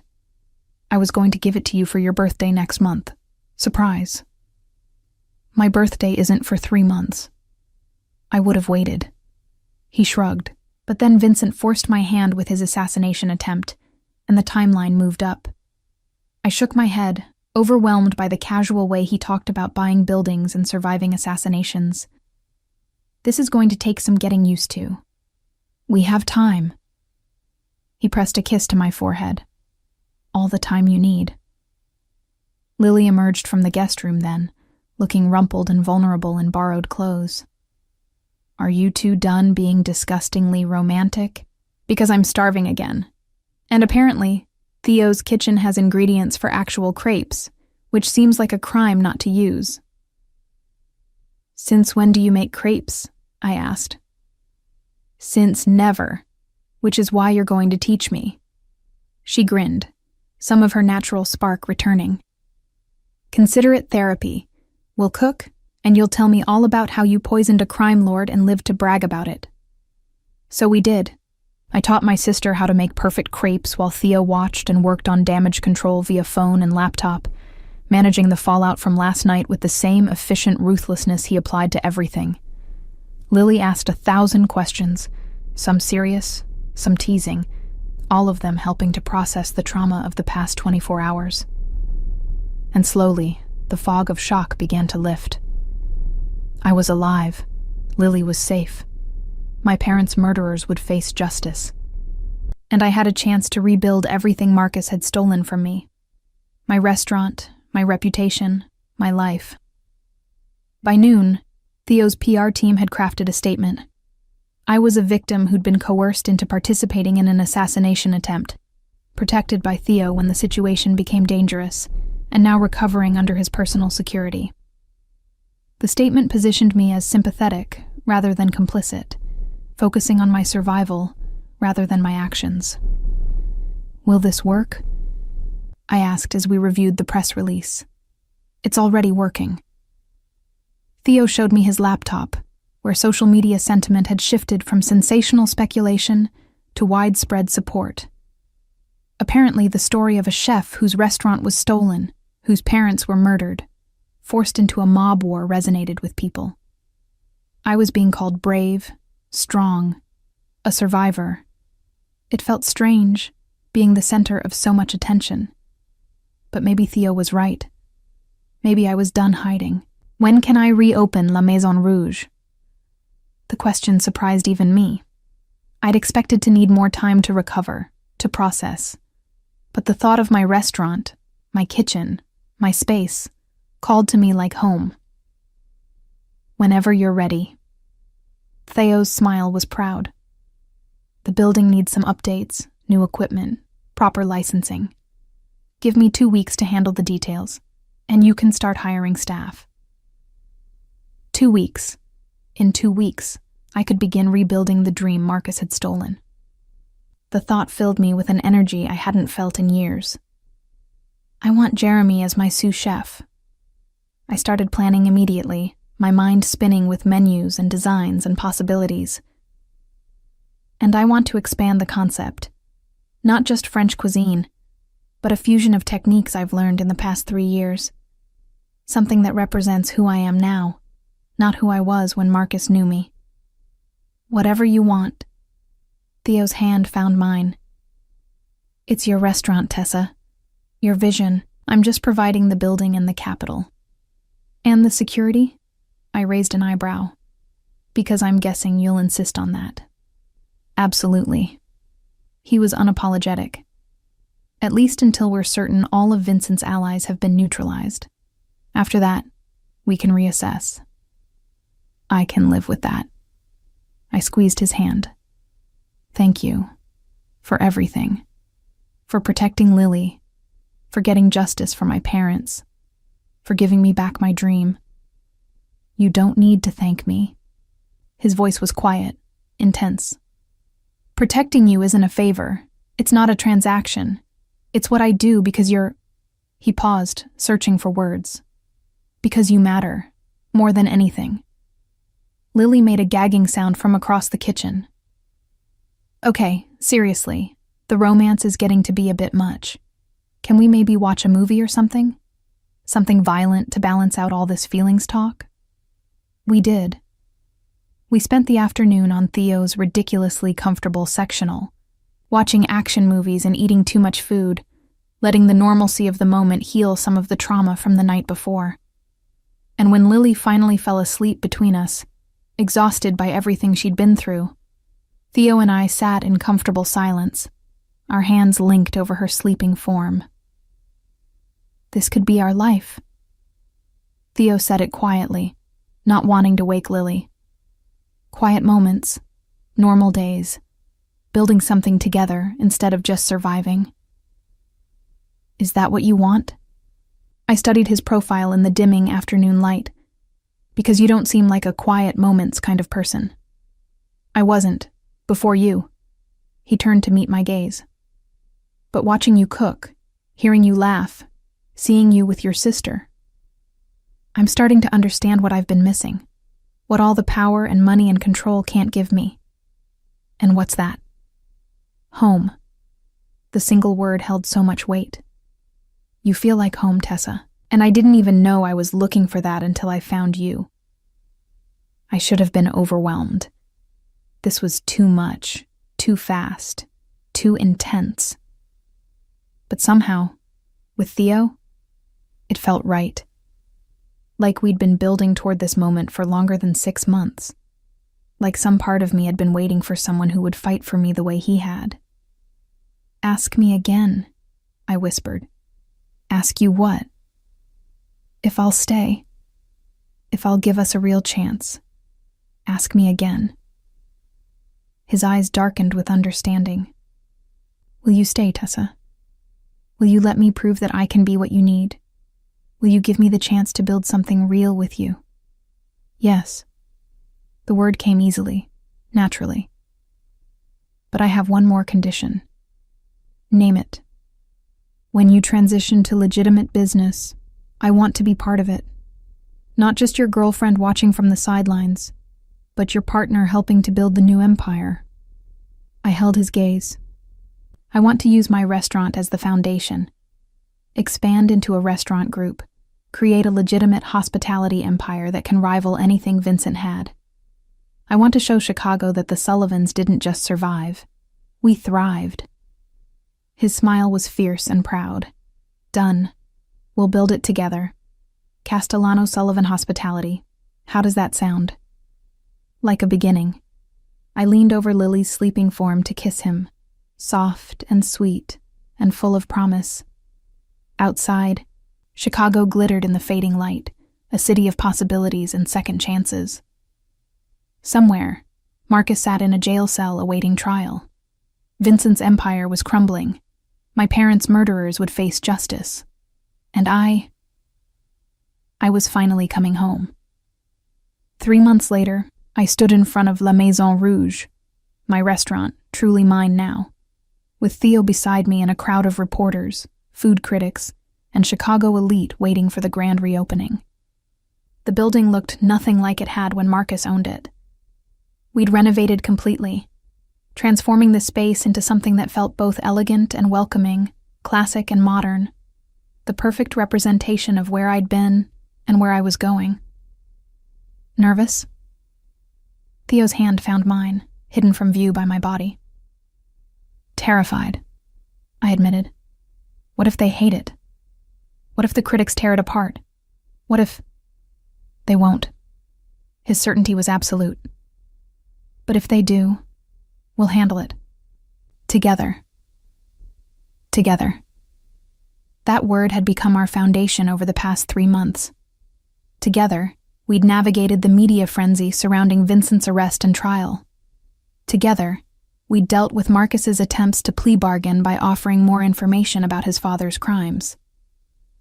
Together, we'd built this restaurant from concept to reality, with me handling the creative vision and Theo managing the business side with surprising respect for my autonomy. It hadn't been easy. There were days when the attention felt overwhelming, when strangers recognized me from news coverage and wanted to discuss the most traumatic moments of my life, like they were entertaining gossip. There were nights when I woke up from nightmares about Lily's kidnapping, about watching Theo fake his death, about all the ways that night could have gone wrong. But there were also mornings waking up in Theo's arms, feeling safe in a way I'd never experienced before. There were afternoons in the kitchen developing new dishes, rediscovering my passion for cooking without the weight of Marcus's theft hanging over me. There were evenings with Lily, who'd moved into Theo's building 2 floors down and was thriving under the security and support of our strange new family. "Ready?" Jeremy appeared beside me, wearing the chef's whites of my new sous chef, grinning like we'd already won. "Because that crowd looks hungry, and we've got about 30 reservations in the next hour." I took a deep breath, squeezed Theo's hand once more, and stepped forward to address the crowd. "Thank you all for coming tonight. La Maison Rouge has always been more than just a restaurant to me. It's been a dream, a passion, a part of my identity. When I lost it 3 years ago, I thought that dream was dead." I paused, meeting the eyes of the people gathered. But dreams don't die easily. They hibernate, waiting for the right moment to bloom again. Tonight is that moment. The applause was polite, expectant. I cut the ribbon with oversized scissors that Jeremy had insisted were Instagram worthy. And then it was time. Time to prove that I deserved this second chance, that my talent was real, that I could create something that would last. The evening became a blur of organized chaos that every chef knows intimately. Orders flying, pans searing, the beautiful ballet of a kitchen working at peak efficiency. My new team moved with precision, executing dishes I'd spent 3 months perfecting. Modernized French classics with unexpected twists, presentations that were artistic without being pretentious, flavors that made people close their eyes and savor. Theo stayed out of the kitchen. We'd agreed on that boundary, that this space was mine to command. But I could see him through the service window, working the dining room like the consummate host he was, ensuring every guest felt important, every critic got his personal attention. Around 10 p.m., a familiar face appeared at the kitchen pass. Robert Chang, the food critic whose review of Marcus's restaurant 3 years ago had praised innovative French fusion, without knowing every dish he'd eaten had been stolen from me. I'd spent years hating him for that review, for legitimizing Marcus's theft with his influential words. He didn't recognize me at first, too focused on the dish Jeremy was plating. Then our eyes met, and I saw the recognition, the shock, the dawning horror as he put the pieces together. "Miss Sullivan." He approached slowly, carefully. "I owe you an apology, a significant one." "You do." I didn't try to soften it. "But right now, I'm more interested in whether you think my food deserves the praise you gave Marcus." "Your food?" He gestured helplessly at his half-finished plate. "This is extraordinary. The technique, the creativity, the way each element works together. I've eaten at Marcus's restaurants multiple times over the years, and this is so far superior that I'm ashamed I ever gave him a positive review. So write that." I held his gaze.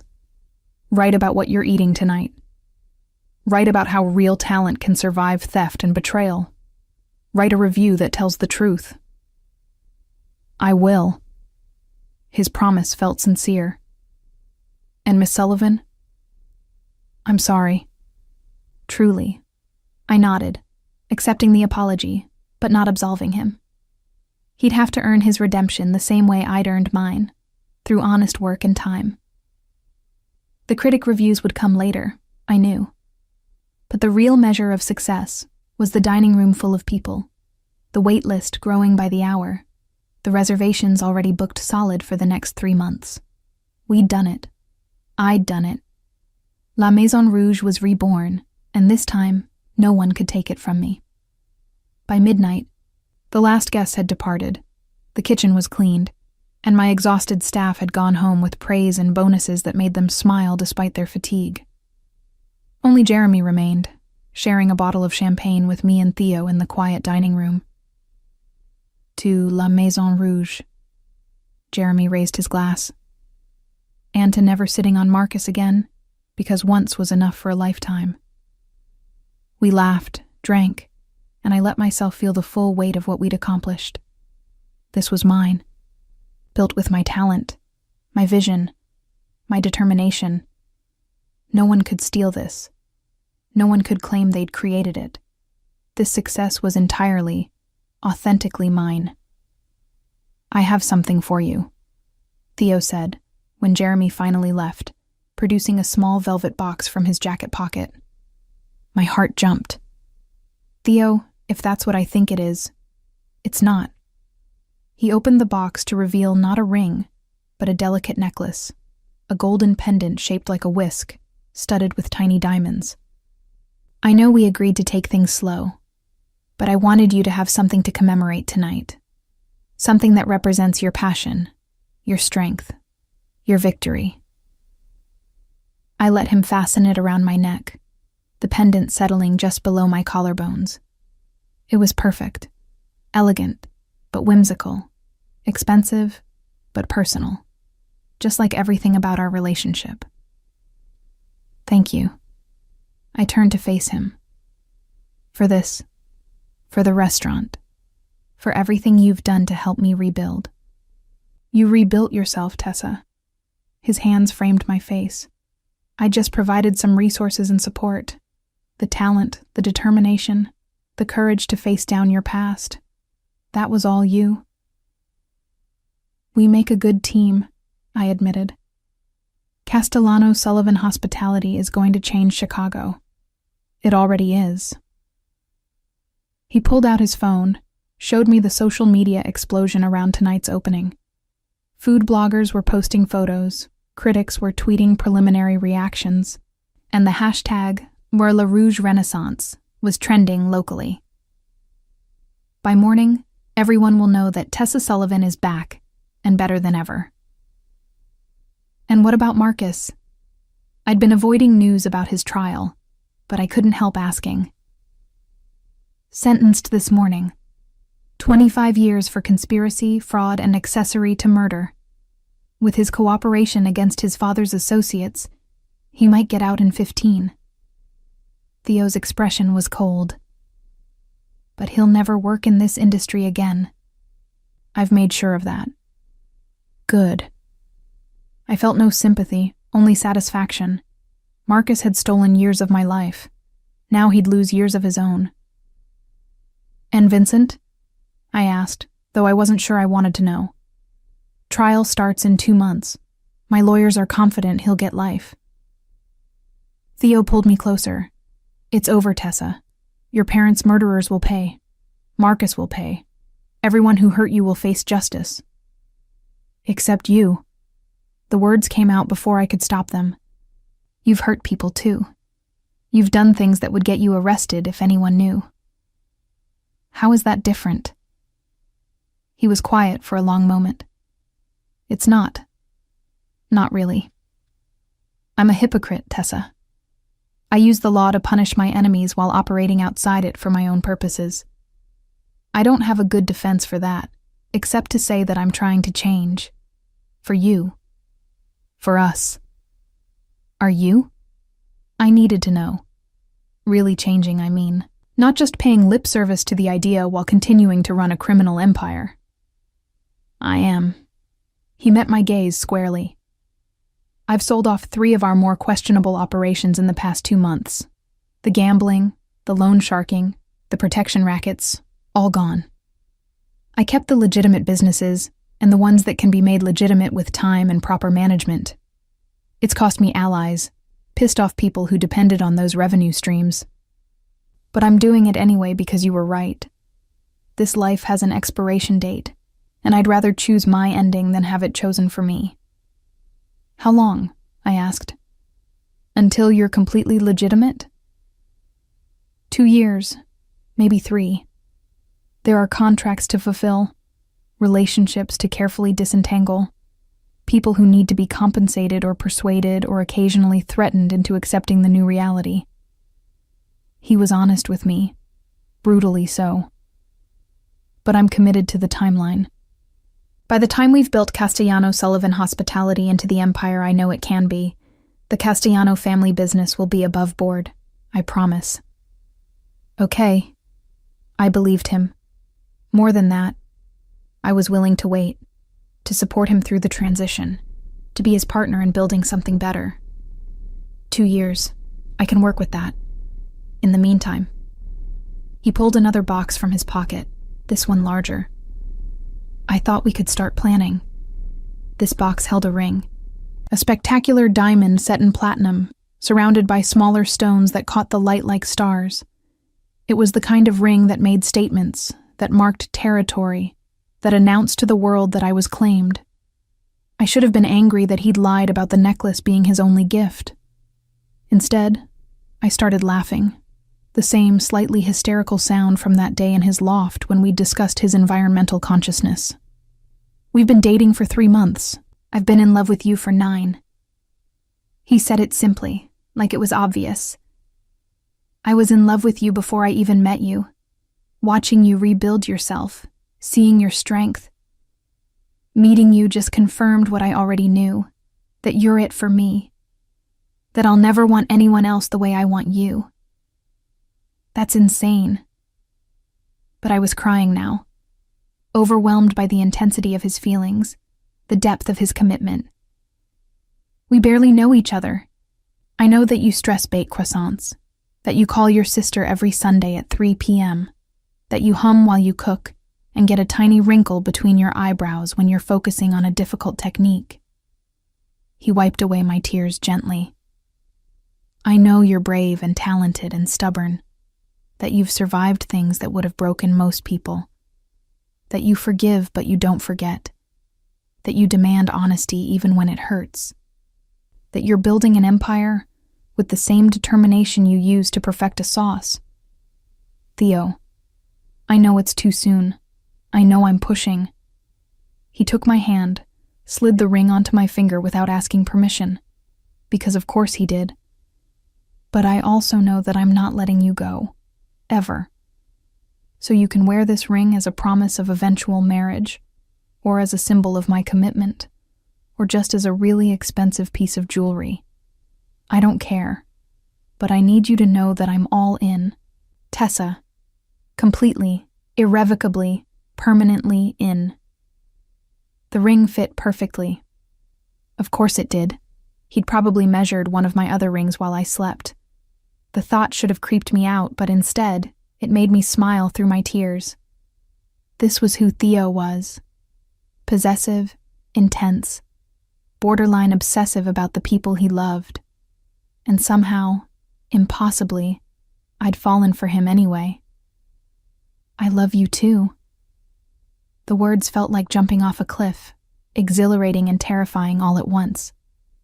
I don't know when it happened exactly. Maybe that first kiss. Maybe when you faked your death to save my sister.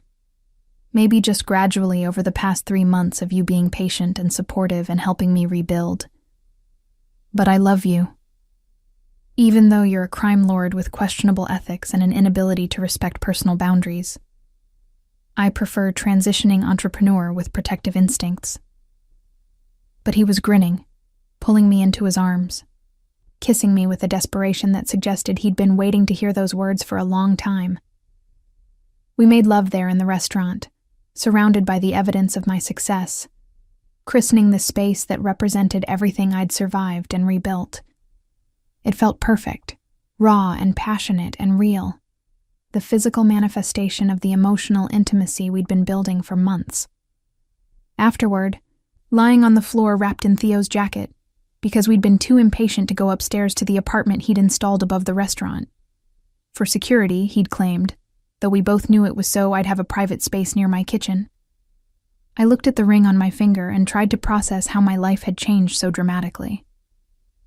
I have a condition, I said into the comfortable silence. Of course you do. Theo sounded amused. What is it? When we get married, and yes, that's when, not if, because I'm wearing this obscene ring and I'm not giving it back.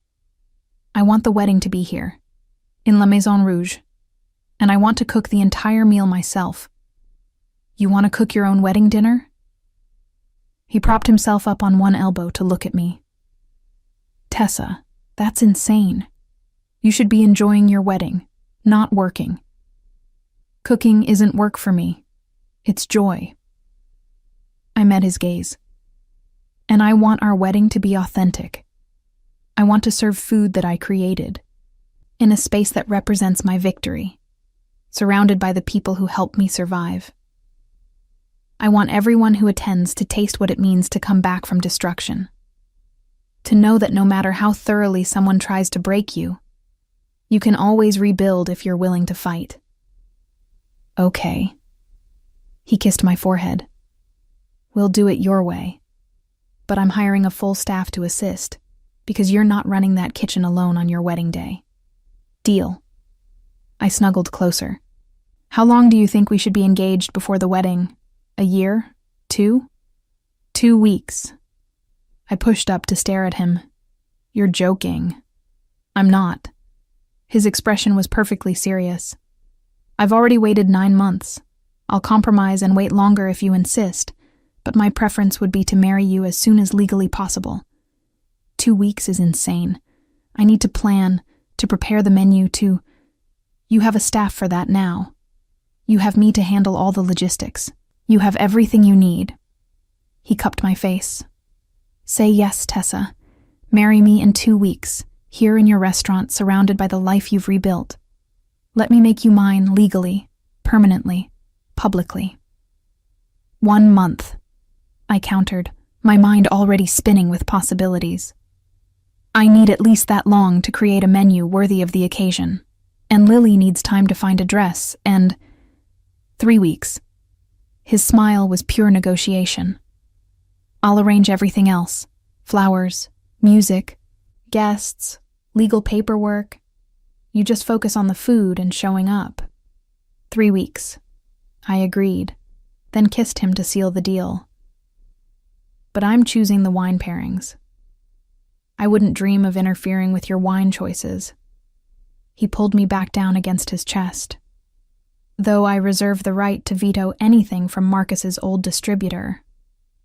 We lay there until dawn, planning our impossibly rushed wedding, talking about the expansion plans for Castellano-Sullivan Hospitality, dreaming about a future that 6 months ago would have seemed impossible.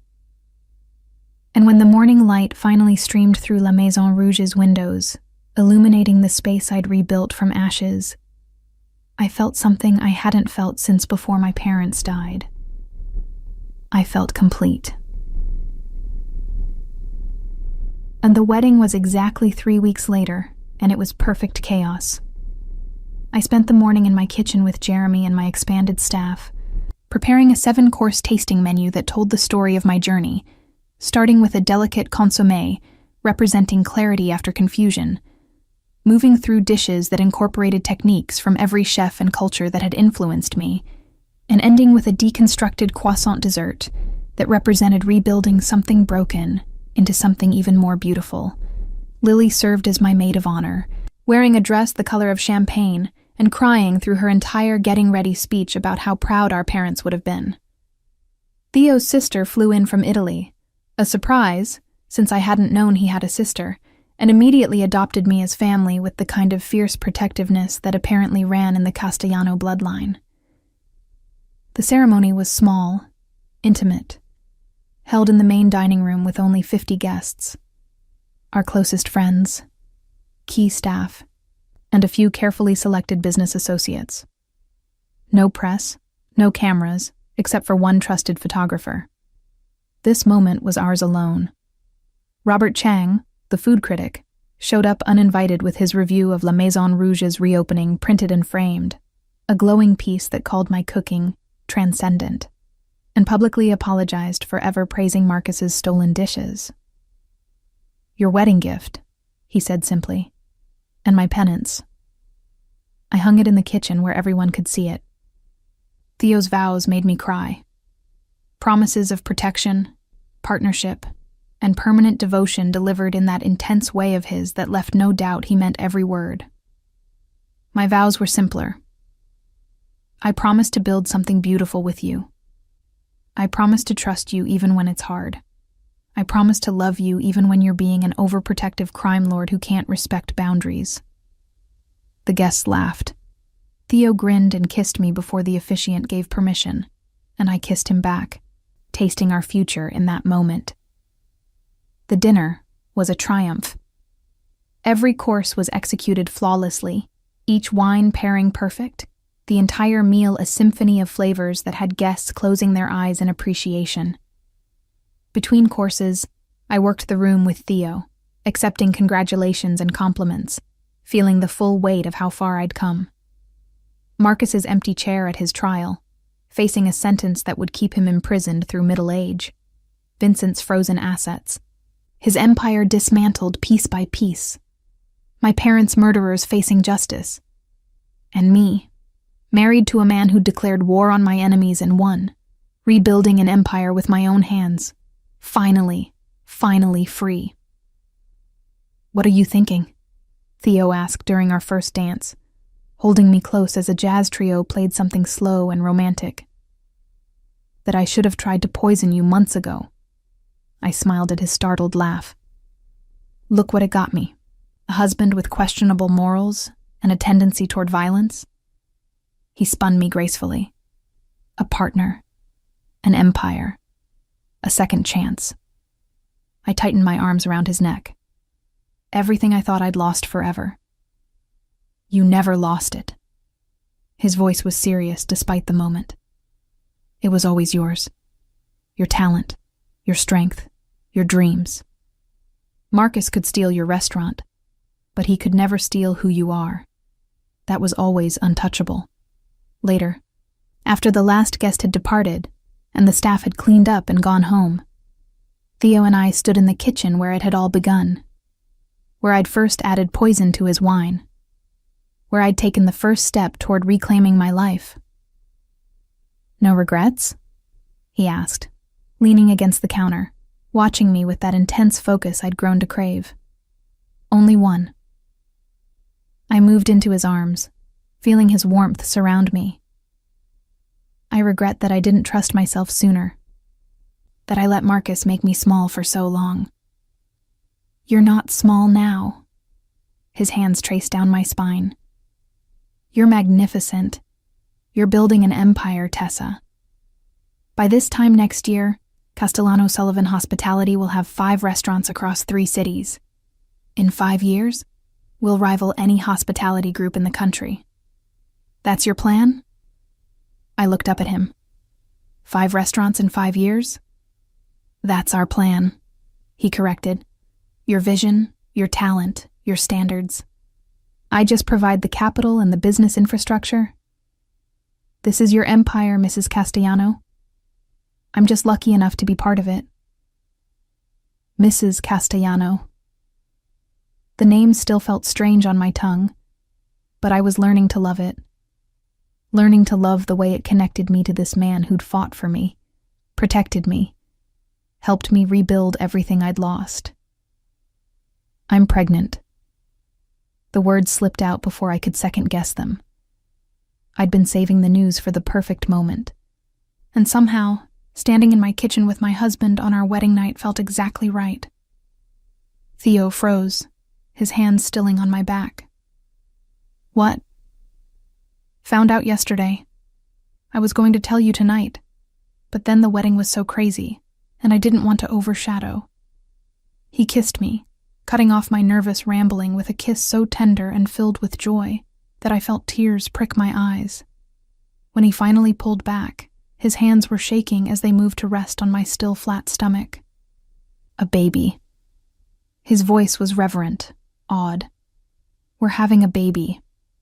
Babies, actually. I bit my lip. The doctor said twins. It runs in my family. My grandmother was a twin. Twins, he laughed, the sound pure and unguarded. Of course we are. Nothing about us is simple, so why would starting a family be any different? Are you happy? I needed to know. We've only been together a few months, and I know this is fast. I'm delighted. He pulled me flush against him, his forehead resting against mine. Terrified, but delighted. I'm going to be a father. We're going to be parents. Together. Together, I echoed. The word that had become our promise, our foundation, our future. We made love again, slower this time, gentle and reverent, as if acknowledging the new lives growing inside me. And afterward, lying in the apartment above La Maison Rouge, I thought about everything that had led to this moment. A year ago, I'd been broken, hiding in event planning, letting Marcus's theft define my life. 6 months ago, I'd been poisoning my future husband on orders from a crime lord, terrified for my sister's life. 3 months ago, I'd been rebuilding my restaurant from ruins, unsure if I had the strength to face the public again. Now I was married to a man who'd moved heaven and earth to protect me. I was pregnant with twins. I owned my restaurant free and clear. I was building an empire that would eclipse everything Marcus had stolen, and most importantly, I'd reclaimed myself, my talent, my confidence, my joy in cooking. Theo? I whispered into the darkness. He was drowsy, satisfied, his hand resting protectively over my stomach. Thank you for orchestrating my hiring at the hotel, for watching me for 6 months, for investigating Marcus and Vincent, for faking your death and saving Lily. I turned to face him. I know I should probably be creeped out by the stalking aspect, but honestly, thank you for caring enough to look. I'd do it again. His eyes opened, serious despite his exhaustion. I'd do all of it again, endure any risk, pay any price, because you're worth it, Tessa. You and Lily and now our children. You're worth everything. We're going to be okay. I said it with certainty, believing it for the first time. All of us. We're going to build something beautiful and lasting. We're going to show Chicago that the Castellano-Sullivan family doesn't just survive. We thrive. Yes, we will. He kissed me softly. Now sleep, Mrs. Castellano. Tomorrow we start building our empire.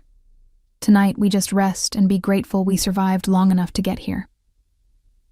I slept deeply for the first time in years. No nightmares about car accidents or stolen restaurants or poisoned wine.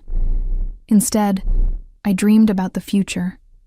A restaurant empire spanning continents. Children learning to cook in my kitchen. Theo going fully legitimate and becoming the kind of businessman our kids could be proud of. Growing old together without looking back. When I woke, the morning sun streamed through the windows, Chicago's skyline glittering with promise.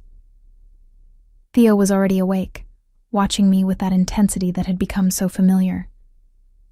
"Good morning, wife." He said it like a prayer, like a promise. "Good morning, husband." I smiled, feeling the weight of my wedding ring, the new life growing inside me, the restaurant beneath us that represented everything I'd survived to reclaim. Ready to build an empire? With you? He pulled me close, kissing me thoroughly. Always. And we did. Over the next 5 years, Castellano-Sullivan hospitality grew into exactly the empire we'd envisioned. 5 restaurants became 10, then 15. Each one bore my signature style. Innovative, authentic, honoring tradition while embracing evolution. Each one told a story of survival and rebirth.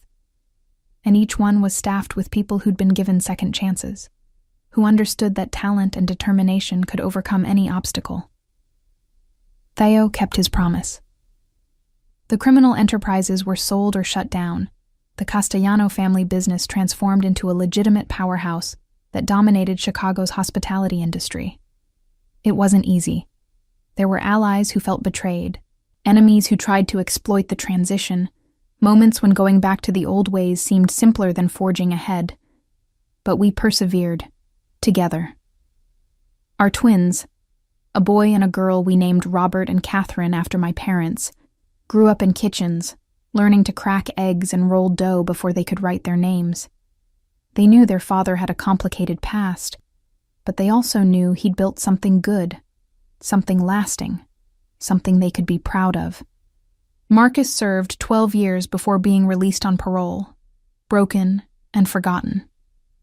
His restaurants had all closed within a year of his imprisonment. His name, once synonymous with culinary innovation, became a cautionary tale about theft and hubris. He tried to rebuild, but no one would work with him.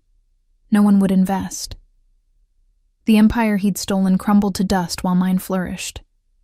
I never spoke to him again. I didn't need to. My success was revenge enough. Vincent died in prison 3 years into his life sentence. His empire completely dismantled, his name erased from Chicago's power structure. When I heard the news, I felt nothing. Not satisfaction, not closure, just nothing. He'd become irrelevant to my life, a footnote in a story that had moved far beyond him. And me? I became exactly who I was meant to be. Not just a chef, but an empire builder. Not just a survivor, but a woman who'd transformed her trauma into triumph, her pain into power, her stolen dreams into a dynasty that would outlast everyone who'd tried to destroy her. Every year on our anniversary, Theo and I returned to La Maison Rouge, now the flagship of our 15 locations. And I cooked him the same meal I'd served at our wedding, 7 courses that told our story, from poison to partnership, from destruction to dynasty.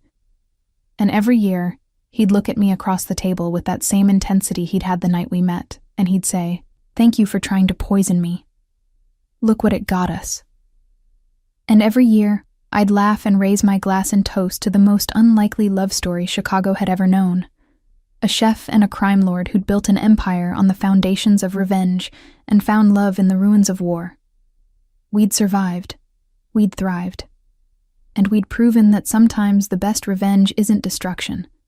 It's building something so spectacular, so undeniably successful, that everyone who tried to break you can only watch from the sidelines as you soar.